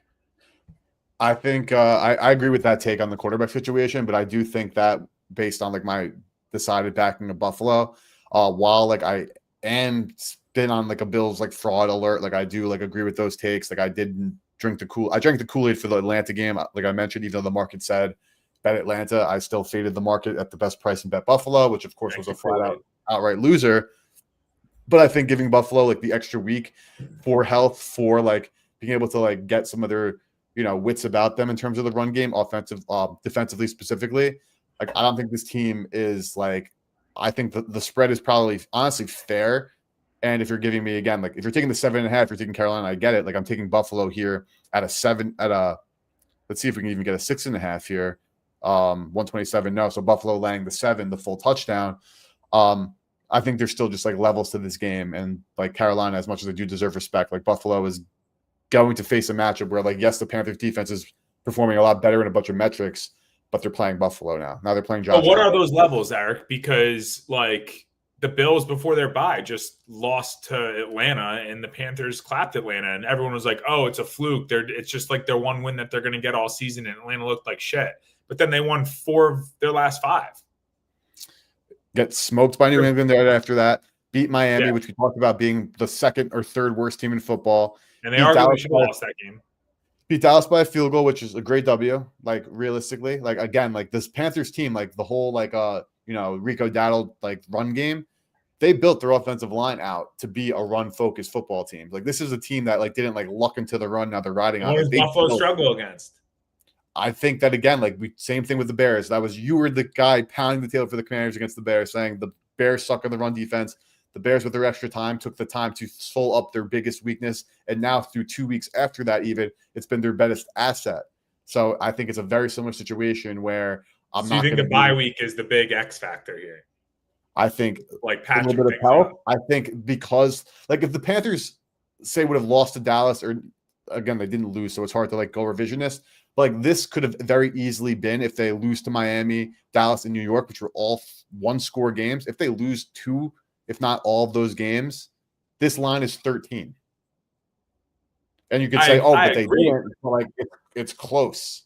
But Buffalo is not impressing me with their win against New Orleans. They played Miami, and still it was down to 2 minutes in the fourth quarter, and the Dolphins were threatening to tie it up, and it ended up going. They turned the ball over, and it went the other way. Like, and then they beat the Jets before that. Like, that's just not. I think other than New England and Atlanta, who they just lost to, this is the next best team that they've seen in the last month and a half. It doesn't just because it's the next best team they've seen doesn't mean it's like an actually good football team. I'm not saying they have to win. I'm saying they have to cover a 7.5 point spread. And I think that there's a difference there. I understand that, and I think that there's a difference. I don't think the Panthers. I think there's some recency bias on both sides. One being too low on Buffalo, one being too high on Carolina. I think this line is actually a very fair equalizer, and I totally understand just taking the home team with 7 points and the hook. But I think that Buffalo should be able to handle them. Well, good. This is good. This is good for the game. Some head to head here, and like Absolutely. Even looking at it holistically, like okay, the Commanders weren't able to run the ball down Chicago's throat, but like when you see those edges more times than not, they're going to pay off. Like they're not going to hit 100% of the time, and the analysis isn't going to be right 100% of the time. This isn't like necessarily towards you, Eric. It's just towards like everybody who's really watching. Is if you take these bets that you have good edges on more times than not, they're going to hit, and that's how you profit in the long run. You might have a great freaking edge and think like there's no way that this team's going to stop the run against this team, and then all of a sudden they shut them down for 40 yards in the game. Like that, it's going to happen. That's the name of the Absolutely. game. But more times than not, you should hit those bets. Like you're not trying to just make $1 million in one day and put your mortgage on one play. Like you want a bankroll that's going to continue to grow over time, and that's why I look at those edges and I can't pass them up. Like especially one this big for me. Exactly, but that's why football and all sports betting is such like it's a zero-sum game. Jake loves the Panthers, I love the Bills. Just because say I win this bet doesn't necessarily mean my edge was bigger than Jake's, depending on how the game turns out, because there could be a crazy fumble touchdown that leads to a win. There could be a safety at the end of the game that leads to a cover, a blocked field goal last minute that leads to a cover. So things football, you can't project. Highest variance sport. You can have the right handicap, all things considered, best price in market, best handicap, best analysis, and still lose a bet on any given Sunday. So that's why the NFL. Why don't we do this, Eric? Why don't you get a 6.5? I got my 7.5. It's already locked in. And then how about the Bills win by 7 and we both cash? Unfortunately, there's no good 6.5 in market, but I will keep my eye on it. The 7 though is the official, and we can see it's either a push and a loss or a win and a loss. It's a sports betting zero-sum game where you can sometimes tie. But keep moving forward. Buccaneers, Saints 1-6. Buccaneers 5-2. Another big spread on the slate. Actually, no, this one's only 3.5. Excuse me. Tampa Bay coming off getting smoked on Monday Night Football, though. Again, like when you run into a Lions train in Detroit, I don't think there's really any shame to losing to the Detroit Lions in Detroit, even with their injuries to the secondary. The pressure rates for Detroit were off the charts. We know that the Buccaneers offensive line has been banged up, and they have done a great job being able to overcome those injuries. But against a Detroit Lions pass rush, it all kind of came down to the wire there and came unfurled, I should say. Then we got the Saints, who have shown some fight, to say the least, but all in all now are getting absolutely smoked throughout some of their recent games, losing to New England and Chicago back-to-back here.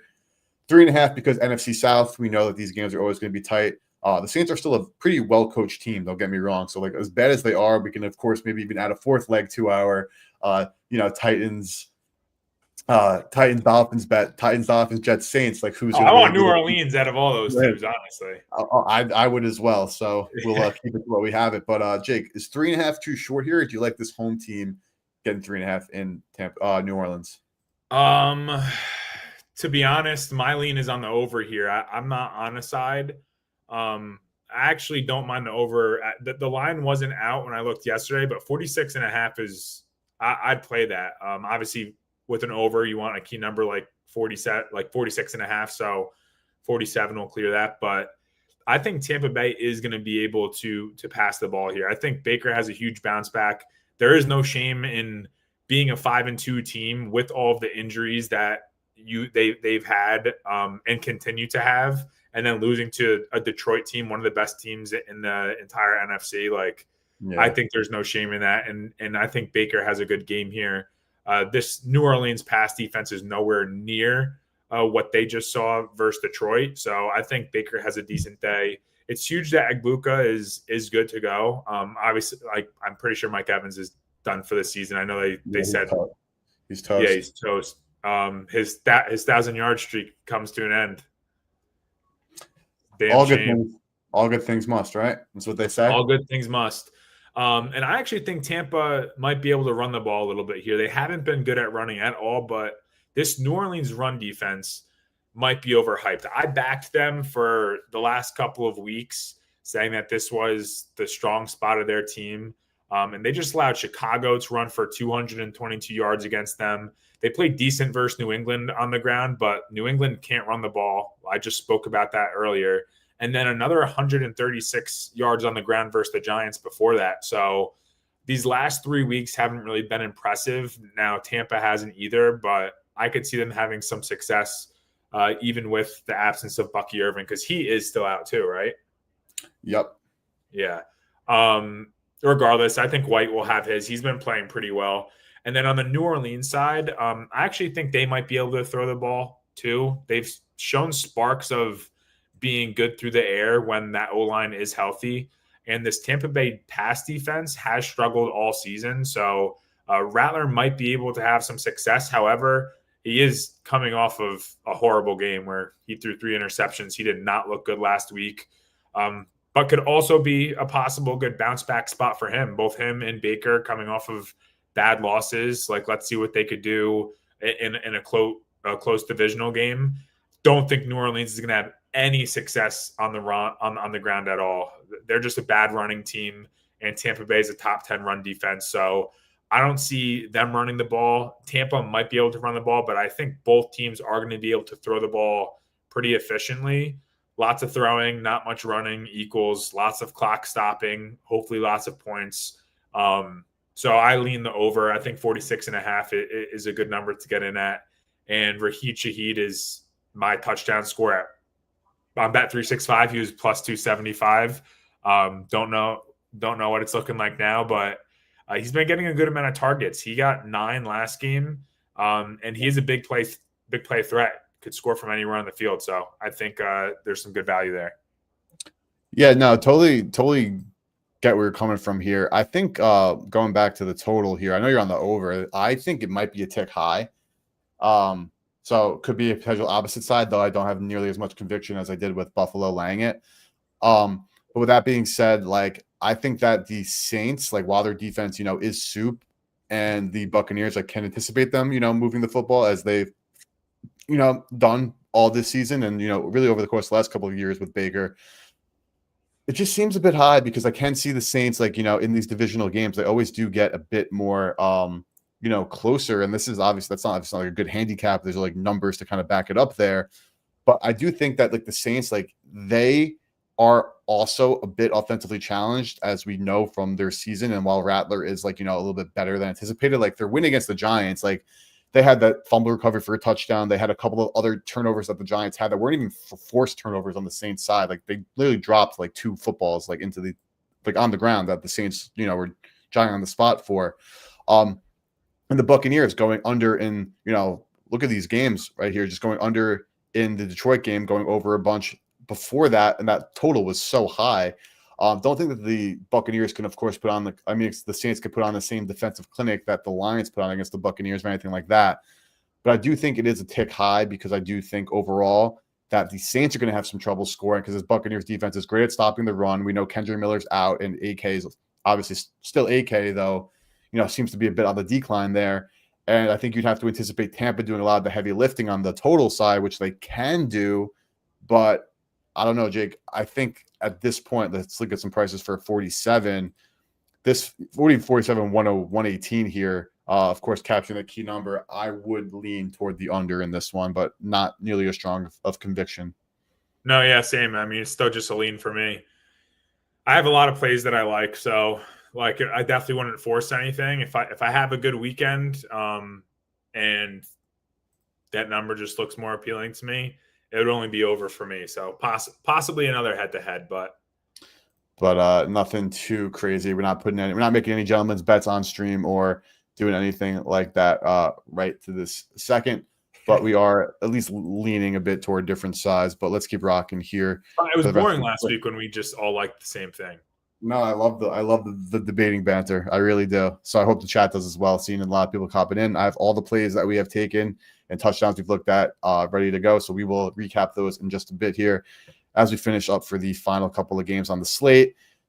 Dallas, Denver, back to this conversation. So we were talking a bit of Denver earlier because we were talking some Giants. So we can hone in on Denver.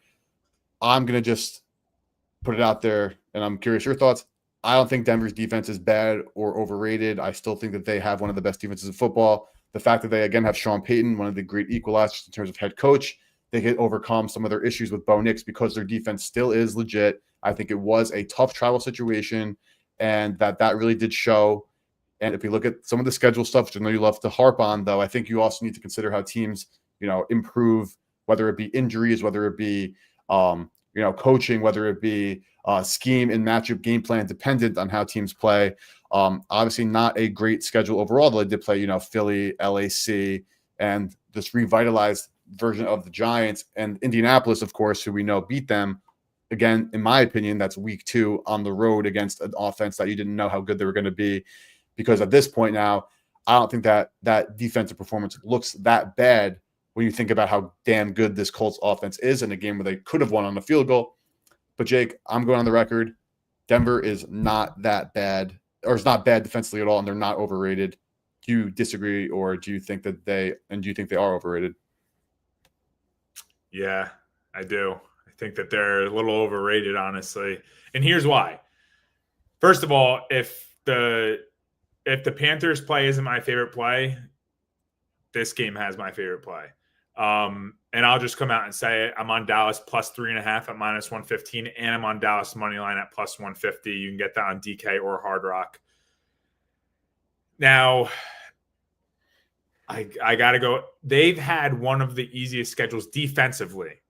They had Tennessee, and then you just talked about the Indy game where they allowed 29 and lost. And yeah, maybe that's not that bad, but giving up 29 on any given day, like really, it's never good, regardless of even if it's against the best offense in the league, in my opinion.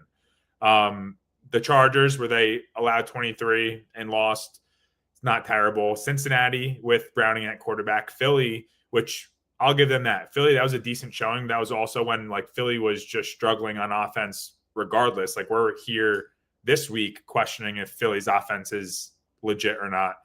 The New York Jets and then the New York Giants, who hung 32 on them, and we all know how that ended. So I definitely think this is their biggest test. And even if Indy was their biggest test, they gave up 29 to Indy. Statistically, Dallas is the better offense. They're better than Indy as well. So I think it's going to be the best offense that they've seen by far, both statistically and skill-wise. Dallas's offense with Pickens and CD and Ferguson and Williams, with Dak at quarterback, I think they are a force to be reckoned with on the offensive side of the ball. And yes, their defense is bad, but I also can't unsee how terrible Bo Nix has been all season. Prior to the fourth quarter versus the Giants, they looked terrible. And the week before versus a bad New York Jets defense, they looked terrible.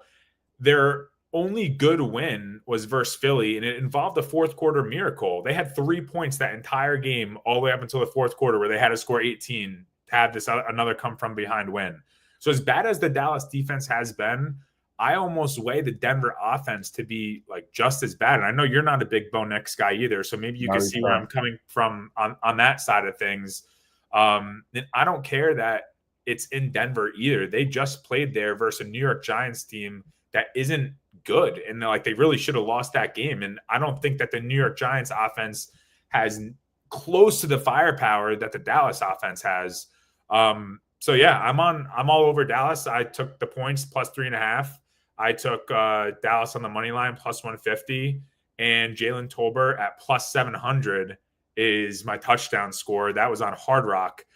His targets, they've definitely gone down in the last 3 weeks. So it's probably where we're getting a plus 700 number, especially with CD being back. But prior to that, he was getting decent usage, 6 targets versus Green Bay, 6 targets versus Chicago. And so those were back-to-back games.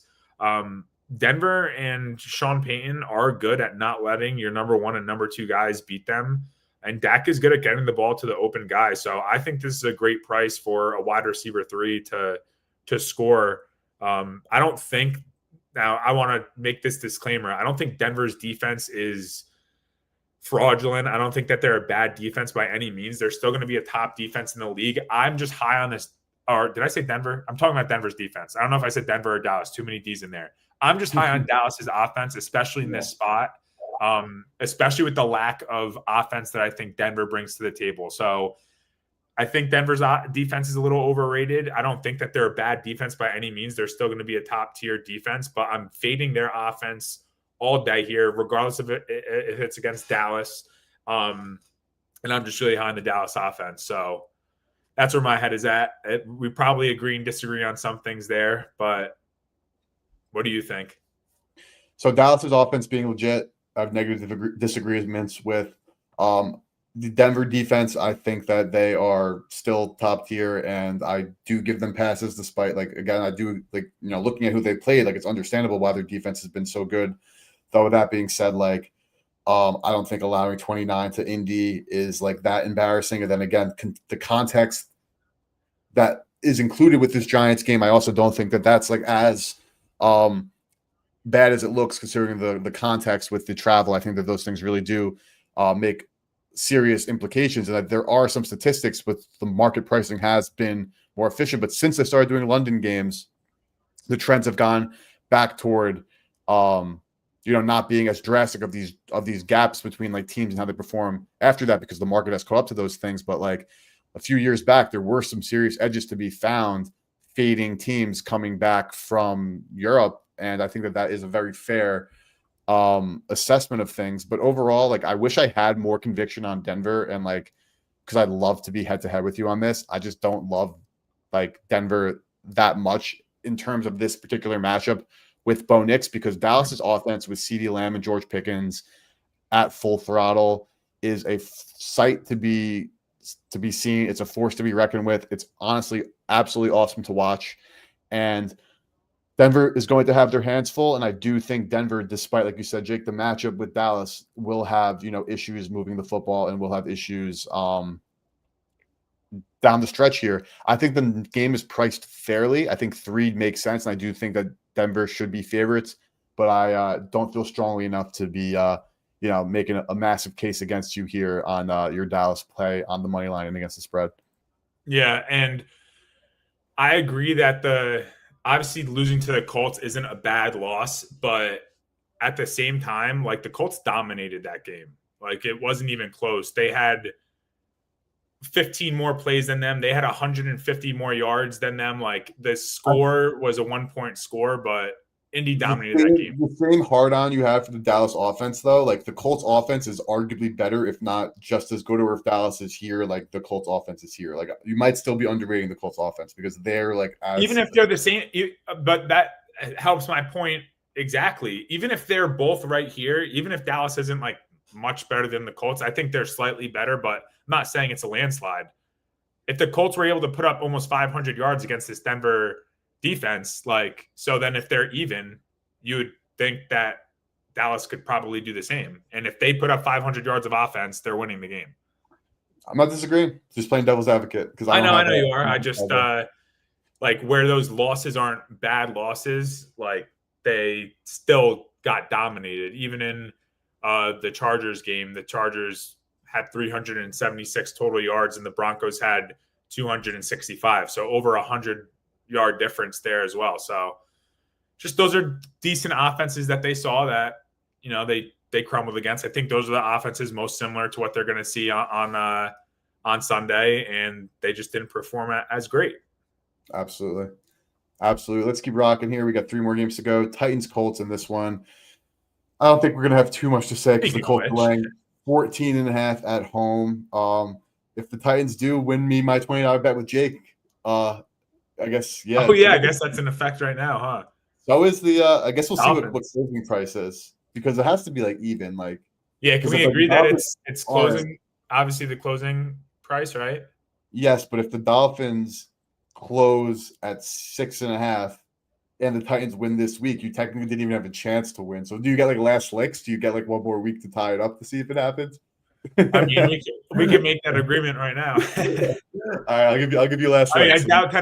I doubt Tennessee wins this game, so I don't think we're going to be in that predicament. But in the rare shot that we are, I'll take last licks. Yeah, Okay, we'll do some last licks there. So that works both ways though. If the Titans somehow close under a touchdown, the Miami wins, I get one more game. yeah. Or they're just going to lose every game for the rest of the season, and no one's going to get the $20. But whatever. Which is also very possible. They're gonna win any game they're under 6.5 and lose every game that they're massive dogs. But Jake, talk to me. Do you have any like strong thoughts? Maybe a touchdown score here? Because to me, we're talking about again like the dead in the war Titans team, which I don't think I could touch unless I'm getting 17.5, which is like crazy to say for an NFL team, and we're obviously nowhere near there at 14.5. The Colts, again, I know that at this point, a lot of like media and other people at this point are finally like, patting, shouting out the Colts from the rooftops. And I think that it is more than deservedly so because they can kill you in so many different ways. They're a disciplined team. They're a well-coached team on both sides of the ball. Lou Anarumo, as a defensive coordinator, probably the best hire you can say for a, assistant spot this past cycle, this past season. And the Tennessee Titans are dead in the water. Of course, you have the AFC South nonsense. So the Colts, for those, trend guys, have been dominating the AFC South matchups overall, despite, I think, the one loss they had, what was that, last year? We're going all the way back here. None of this matters. I don't even know why I'm bringing this up. But long story short, Jake, do you have any strong thoughts on a 14.5-point game here? Have a touchdown score. No strong thoughts. I mean, I would lean Indy. They're probably one of the best well-rounded teams. You just kind of said it, but even some of these most elite teams, they have like a weakness somewhere. Indy just doesn't have that weakness. I don't think Tennessee is going to be able to do anything on offense. I don't think they're going to run the ball. I don't think they're going to pass the ball. It's just a terrible spot for them coming off of a bad road loss to New England, and now they're going to Indy versus arguably the hottest team like in football. I mean, you can put Kansas City up there, but like Indy has been consistently hot now. Like we're waiting for them to just fall off, and they're not. So I think they established themselves as one of the top teams in the league, and then Indy should be able to have their way on offense. 14 points is a lot, but New England would have covered this line, and Tennessee lost to Vegas prior to that by 10 points. And if the Raiders can win by double digits, I don't see how Indy can't win by 2 touchdowns at least. So I lean Indy minus 14. The only thing that worries me is minus 4. I wish. yeah, 14 minus 14. A backdoor cover does scare me a little bit though, because obviously Tennessee in a blowout, they're going to keep their starters in all game. They're a younger team. They need the experience. So it's the only thing that does worry me. I could see them being down by like 21 or 20 and having one drive and scoring with a minute left and covering. But the touchdown score I like here is Calvin Ridley at plus 350 on Hard Rock. I might actually consider officially locking this in. A number one receiver at plus 350 is crazy to me. And I think they're going to be throwing the ball all game. They can't run the ball. I mean, they can't throw the ball either, but if they're getting smoked, I don't see them trying to establish the run game by any means. 66% pass rate. What's that? They have a 66% pass rate on Yeah, the season. Exactly. That's what happens when you're losing every single game by double digits. But yeah, so I think Calvin Ridley at plus 350 is worth throwing like a quarter of a unit on, because a number one receiver at that price, I don't care who you're playing, it's good value in my opinion. So it's the only thing I would do here is sprinkle a little bit on Calvin Ridley to touch the end zone. Absolutely. I'm curious to see some Pittman stuff, though I think he'd be absolutely chalked to oblivion here. 150, actually, not that bad. I actually love this at 150. I was expecting like 130. 150, that's definitely some good value, especially with FanDuel at 40. Titans defense, of course, not as horrible as you'd think, but they play so much of it, and Cam Ward continues to put them in such terrible situations with some, obviously it's like goes past the bad play calling. I'm like, Ward still has the, rookie benefit of the doubt. But with that being said, I don't have any real strong thoughts on this massive 14-point spread here. But I will say I was scrolling through RBDSM while you were talking there, Jake. The Colts, and when you look at top offensive football, you're looking at the Colts, you're looking at the Cowboys, you're looking at the Chiefs, and those are some of the biggest fixtures. Of course, you have some mix-ins of LAR, you have some mix-ins of even Green Bay, Detroit, and Buffalo here and there for some EPA metrics. Carolina, when you talk about the run game, dominating there, but still like the usual suspects plus Indy. I guess Dallas isn't necessarily a usual suspect, but yeah, we have at this point, it's like, when are you like going to say like you have to like put some respect on teams' names? Though we're only at week 8, which again, I can't stress this enough. While in NFL terms, 8 weeks is, half a season basically. In sample size statistics terms, that's still nothing to be able to really like derive value from, which is what makes the NFL so crazy, because you don't have sample sizes to really like make informed opinions, but you have to, which is just crazy. But let's go. We got 2 more games. Steelers, Packers. Packers have not won in Pittsburgh, I want to say, since 1970, but obviously that doesn't matter. Just saying that. Laying 3.5, based on this pricing, I think you probably could get a 3 at some shops. Let's see. DK. Yeah, you absolutely can get some 3s here. DK 112, Profit X 105. Jake, thoughts on Green Bay heading to face Aaron Rodgers in Pittsburgh? I think they win for the first time since 1970 for sure. Yep. I'm in on that -3 at -112 on DK. So I did lock this in. I think this is a good Sunday night football game too. I just want to address that. I'm excited. I'm definitely excited to watch it. I think Green Bay is going to be able to throw the ball. Jordan Love has been good through the air, even with some of his weapons continuing to be hurt. And Pitt is just middle of the pack in pass defense, and they don't really play that hard of a schedule. So I think Jordan Love should have a decent game here. I think they might be able to run the ball a little bit too. They've been trying their best to get Jacobs going this season. He definitely had a slow start, but he's put together a decent last 3 games. He had 86 yards versus Dallas, 90, which it's Dallas. We talked about how bad they were before. 93 versus Cincinnati. It's also Cincinnati. 55 versus Arizona, but in that 55 yards, he did average 4.2 yards per carry. So still pretty decent. And he's had 2 touchdowns in each of those games. So 6 touchdowns in the last 3 games is not bad. The Arizona run defense is actually pretty good. Understand Dallas and Cincinnati are not, but neither is this Pitt defense. They're allowing 4.4 yards per carry. So they fall under a similar category there. So I can see Josh Jacobs staying hot here.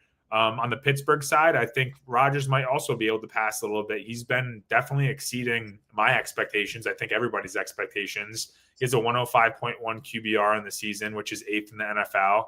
And Green Bay's pass defense is middle to bottom tier right now. But the pass rush is no joke. It's really showing up. Gary and Parsons the last few weeks have been like a nightmare for any quarterback that they're seeing. The thing is, I do not see Pittsburgh running the ball at all. Jaylen Warren is coming off of a great game versus Cincinnati, but still at Cincinnati. Other than that, he's really done nothing all season on the ground. And Green Bay is one of the best run defenses in the league right now. So I don't see them running the ball. They might be able to have some success through the air, but it's not like Rodgers is a mobile guy either. I think if Parsons and Gary and those guys are all up in his business, I don't see him having much success there either. I think a field goal, I think Green Bay at least wins by a touchdown. So -3 was a no-brainer for me. And the line's been bouncing around from 3 and 3.5. I could see this closing at the 3.5 or above. So I really wanted to get it at the 3. My touchdown scorer is Matthew Golden at +230. Again, a Bet365 line. So don't know what else is out there if you want to pull that up. I think it's time for him to step up as their guy along with Dobbs. This guy catches everything, Eric. I don't know if you've seen, but in the last 4 games, he has 16 catches on 19 targets. So He's not. He hasn't caught three balls that have been thrown his way in the last month. I think that's pretty impressive. That builds a lot of trust with a quarterback, especially that a quarterback that has limited weapons. I think he gets his first touchdown in NFL prime time here. So I like Matthew Golden to score. Is plus 230 still the best number you can get right now? Plus 230 at Profit X and 365. Yes. Cool. So I like that. And I'm on Green Bay -3 for a unit. So that's where my head's at. What do you think? Yeah, I'm with you. I'm with you on Green Bay. I think they are just like honestly, like a class above Pittsburgh at this point. I think that despite, again, some of like the recent performances with like Jacoby Brissett, they struggled in that game, did not cover and dominate Cincinnati to the degree that some people probably thought that they would. Of course, Dallas, that game on Sunday Night Football, they end up tying, which, oh man, what a hell of a game though. Like what a freaking game. Cleveland, they lose, bully the hell out of Washington and bully the hell out of Detroit. I think that the team that bullied the hell out of Washington and Detroit and even was like involved in the shootout with Dallas is more so of the indicator of what this Packers team can be. Even though they, did win their last two games, they weren't as impressive, especially compared to what the market was pricing them at. And while the Steelers are coming off a loss after, coming off of, a win overseas, a win against Pittsburgh, against the Patriots, where they turned the ball over. The Patriots did 5 times. Where like that game, if they replayed that game, this upcoming Sunday, I think the Patriots would absolutely smoke them. So I think that Pittsburgh 3. No, give me Green Bay. I'm with you there. When it comes to Matthew Golden as well, like I'm a big fan of his, and I think that that's a good touchdown bet because the Steelers can get torched, especially on some big play stuff and even just like some run after the catch. Or Matthew Golden has that breakaway speed, so get the ball in his hands. I think Jacobs can absolutely continue to like do what he's done all year. And what you mentioned with Parsons and Gary, like Micah Parsons has like single-handedly, to some degree, like honestly, like won some of these games for them in the last couple of weeks. He's absolutely on another level. And Aaron Rodgers, like you said, is a statue in that pocket. So I'm with you on Green Bay as well. Isn't that a crazy stat though on Matthew Golden that he's only not caught 3 passes in the last month that were thrown to him? It is a crazy stat, especially because that's what I was talking about a bunch leading up to Tay, which you had the 2 touchdown ladder on Sunday, and we were talking about it on stream as well. Like Tay himself has like dropped 3 balls in the end zone, like considering, and then like that's like, okay, do you expect that to like regress? In terms of Matthew Golden, the fact that how the Packers use him, and they're like, again, like more of a run heavy team generally speaking as well. We can even pull it up here. 51%, 49, just literally a handful of plays, and the 50-50 splits like the most you're really going to get in the NFL unless you are like a Panthers or even the Eagles are about 50-50 as well. I think that Golden, the way they use him is as well, and that is a crazy stat, absolutely. Yeah. Last, but actually probably least. Your two favorite teams. My 2 favorite teams, literally. Commies, no JD5 confirmed. This thing was 9.5. We'll pull up the line movement. And Jake, when it was 9.5, I want to say Monday, got up to 12.5. Now sitting at 12.5 still. I thought it dropped back down. I was like, I want to bet this, but I just didn't do it, and now I'm regretting it so drastically. I mean, if you're even like sharper than I am, you could have even gotten a 5.5 or a 4.5. The Kansas City Chiefs win by 21. I had the Dallas Cowboys last week. I bet them. I also talked about on stream, not our stream Wednesday, Jake. On Sunday when I had more conviction, I was like, bet alternate spreads, like bet Cowboys up to 6.5. Little did I know it could have went up to 21.5. Same exact thing. The Washington Commanders are banged up across the board. Dorrance Armstrong, their best defensive players this season, went to IR. JD5 is not playing. We know, obviously, Eckler, Will Harris has been hurt. Drake Jackson, they signed him. He's been hurt. Terry doesn't matter if he plays. Debo doesn't matter if he plays. The Kansas City Chiefs are back, and they are ferocious. Patrick Mahomes is playing the NFL MVP football that I said he'd be playing this year. I called out Mahomes MVP preseason. You probably got a better price week 3, but you're riding a hot ticket, and the train does not stop. Washington, yes, they ran into Dallas's offense, which is out of this world good. Kansas City Chiefs are just as good, and they have the best quarterback in football. They have the best head coach in football, and they have the best defensive coordinator in football. Marcus Mariota, I think, is going to have success moving the ball, and Washington is going to try to revolve or continue this like ground game. But the fact that Washington is so predictable with their runs and the receivers get no separation whatsoever, the Kansas City Chiefs are going to throw what they do always: cover zero blitz, cover zero blitz, cover zero blitz, especially on third down. And if Washington continues to be in these situations where they're at third down and long, like they've been the last couple of games because they're running the ball on first down, target on second down, can't get it to anybody because nobody has separation, they're going to be punting or they're going to be going for fourth down conversions, which if they do not get, Kansas City is going to have the ball. And I think Patrick Mahomes will have at least one drive that is under 3 plays long, because that is how much I anticipate this Kansas City Chiefs offense moving the football effortlessly on Washington's defense, like Dallas has done, like Chicago at times did, like the Chargers did to start the game, like Atlanta did all game, like Vegas did to start the game, like Green Bay did all game, and the Giants with Russell Wilson. That's literally the only like good complete game they played, and that was Week 1 against Russell Wilson and a banged up Giants O-line. So give me the Chiefs minus 12.5. Give me the Chiefs minus 21.5. Give me, honestly, the over, just because Washington still is going to be able to score. I think they will be able to score in garbage time. But the Chiefs, 46.5, are going to score 36 themselves. So we just need 10 points from Washington, or 11 points from Washington in this case. Talk to me, Jake. Chiefs all day long. This is like, and again, just to like be more clear on Washington, Adam Peters, GM, doing an excellent job. Jaden Daniels, absolute stud, future of the franchise, future, of the league, of the MVP, will be in those conversations for years. Ideally, he wins one. Ideally, he brings up a Super Bowl.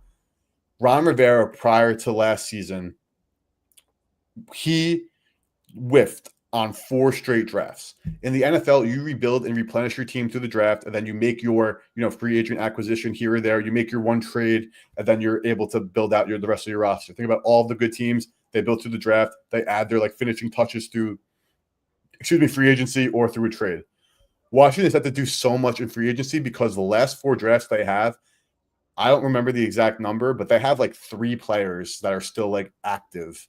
And that is 7 rounds, multiple picks other times because they've drafted people. Now they went Rams and traded other picks, only had 4 picks. They had malpractice in team building for the last 4 years. So with that being said, I think this team is still on the actual exact course they're supposed to be on.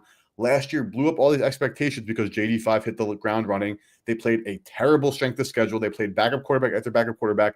Every single time you needed a turnover, they got that turnover. And the variance has swung entirely the other way. They're one of the most injured teams. They have a terrible turnover differential. JD5, of course, has been banged up, and they're playing a much better strength of schedule. So bringing it all together, Washington is exactly where they should be. This team is a 500 football team, and they're playing like a 500 football team, so there's no shock there. Patrick Mahomes and co. are playing like a Super Bowl team because since he's entered the NFL and started, he's been the best quarterback in the history of the freaking sport. Give me the Chiefs, all things considered, and I will actually go right now and check what their team total is, because I bet you, unless it's 36.5, which is not going to be, it's too freaking low.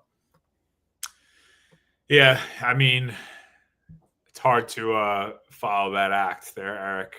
Last week, I was on the wrong side. I was like, Chiefs can't cover big spreads, listed all the games that they did and didn't cover when they were double dog favorites. And that just slapped me right across the face. They literally sat their starters in the fourth quarter because it was that much of a blowout. Mm-hmm. I'm with you. I didn't play anything yet, but I think Kansas City minus 12.5 is way too low. I agree. I think it's a blowout.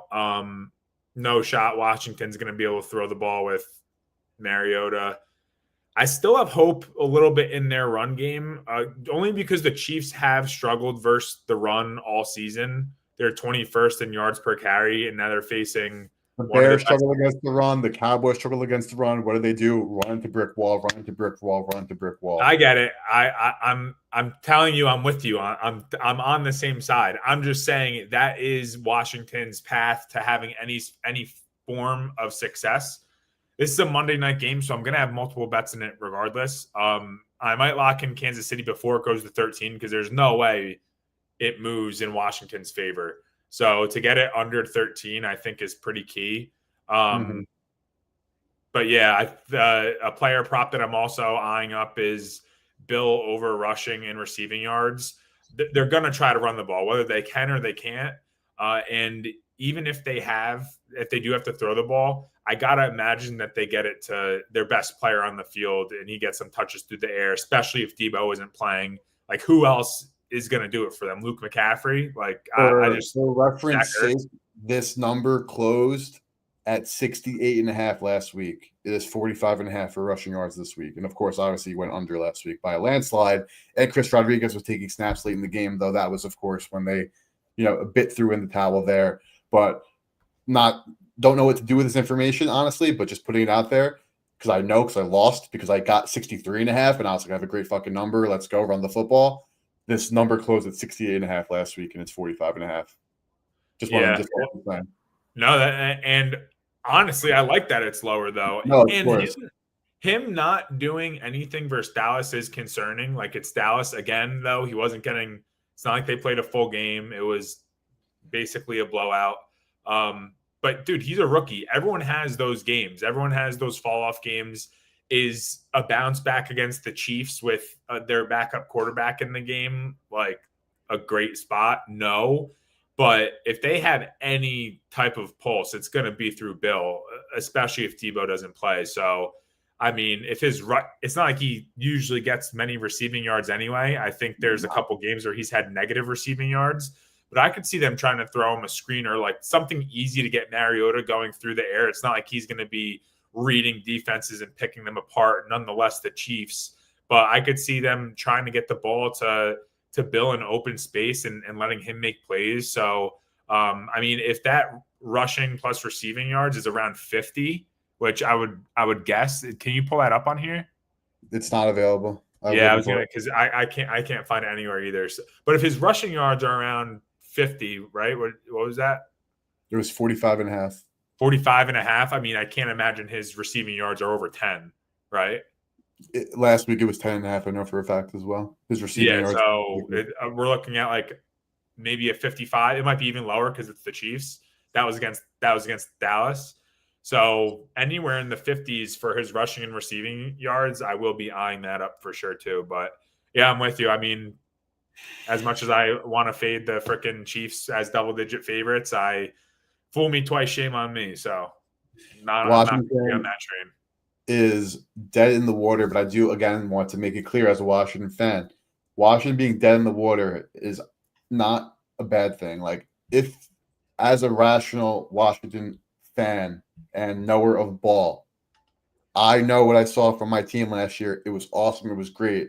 It was not sustainable, nor was it repeatable unless they, again, lucked into crazy turnover luck or had a bunch of injuries for the other teams to their quarterbacks because of who they played. Washington will be fine. They're right on schedule.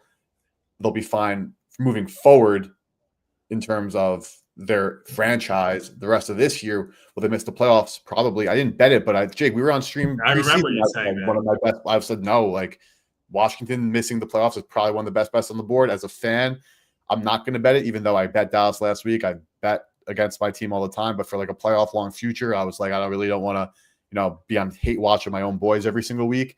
But I said no. Washington's not making the playoffs. Washington miss. But again, what if they were healthy, though, Eric? You'd still have that same take if they had all their pieces, because I think if they were healthy consistently, they had their guys. Like, they still are a top team in the league. I mean, their defense is arguably better than what it was last year.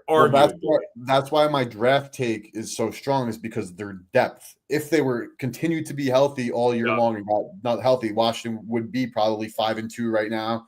And I would be saying what I was saying last year. We're like, this is awesome, but like, let's be realistic about what's happening here. That's why it's so bad for Washington now, is because of the lack of depth from the last 4 years of Ron Rivera. Because now when Noah Brown's injury is affecting you so badly, when Noah Brown wouldn't even play the Tyquan Thornton role for the Chiefs, you have a problem when him missing is a big thing. When Austin Eckler, the 40-year-old, goes down, like, yes, we got lucky because the draft is luck in the 7th round getting Bill, who, while he has a ton of talent, still is raw as shit and like definitely needs to learn the NFL a bit more. That's a freaking problem. When one cornerback who we've had, like Will Harris, who we signed off the street, who is a pretty good player, goes down, and we don't have a single guy to play because our other two young guys, Mikey Sanders, still a rookie from last year, who sucked this year, and Trey Amos, a rookie who's playing great, are already playing because they have to play because we have nobody else.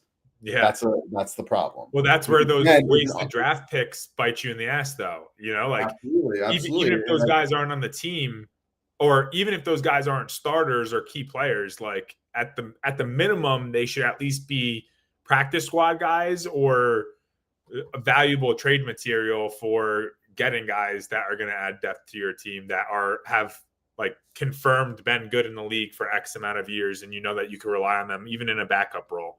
But this is what I'm saying, Eric. But I know you're trying to say something else. If they're healthy, they are probably 5-2, even maybe 6-1. Like Green Bay, they're probably still going to lose to Green Bay.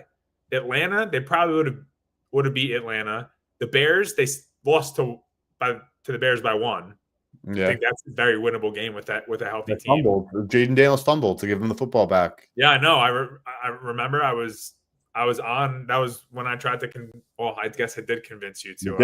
I had the money line. I had them money line in like a parlay. I didn't lay the number, but yes, you did convince me because I was pounding the table for the Bears ATS in that one.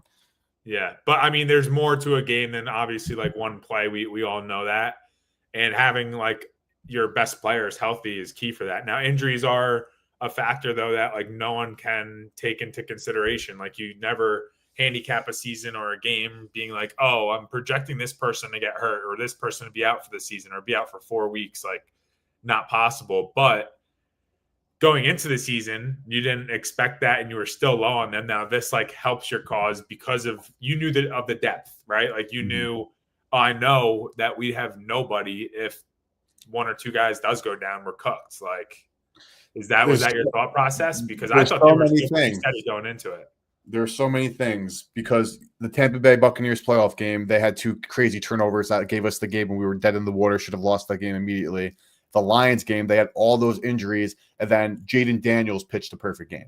Like he literally went out there, Game 7 World Series, and did not allow a single hit. He pitched he played the best game quarterback you could possibly play to beat the best team. Then they play the best team in football, actually, and what did we lose by 25 points in the NFC Championship game? And again, not that it really matters. Look at our schedule last year who we played. We played the Will Levises of the world. We didn't play a single, really good player outside of like Jalen Hurts. And the one game we beat the Eagles was when Jalen Hurts got hurt and, Kenny Pickett came in. So, again, we're talking about a 3-4 football team that's probably going to end 8-9, 9-8, right? We're not talking about a dumpster fire, but I think that for those, at this point, I don't really know what like the general consensus is on Washington from like a squarish perspective, realistically. But like, if people are still hanging their hats on like this team went to the NFC Championship game, like they should be able to bounce back.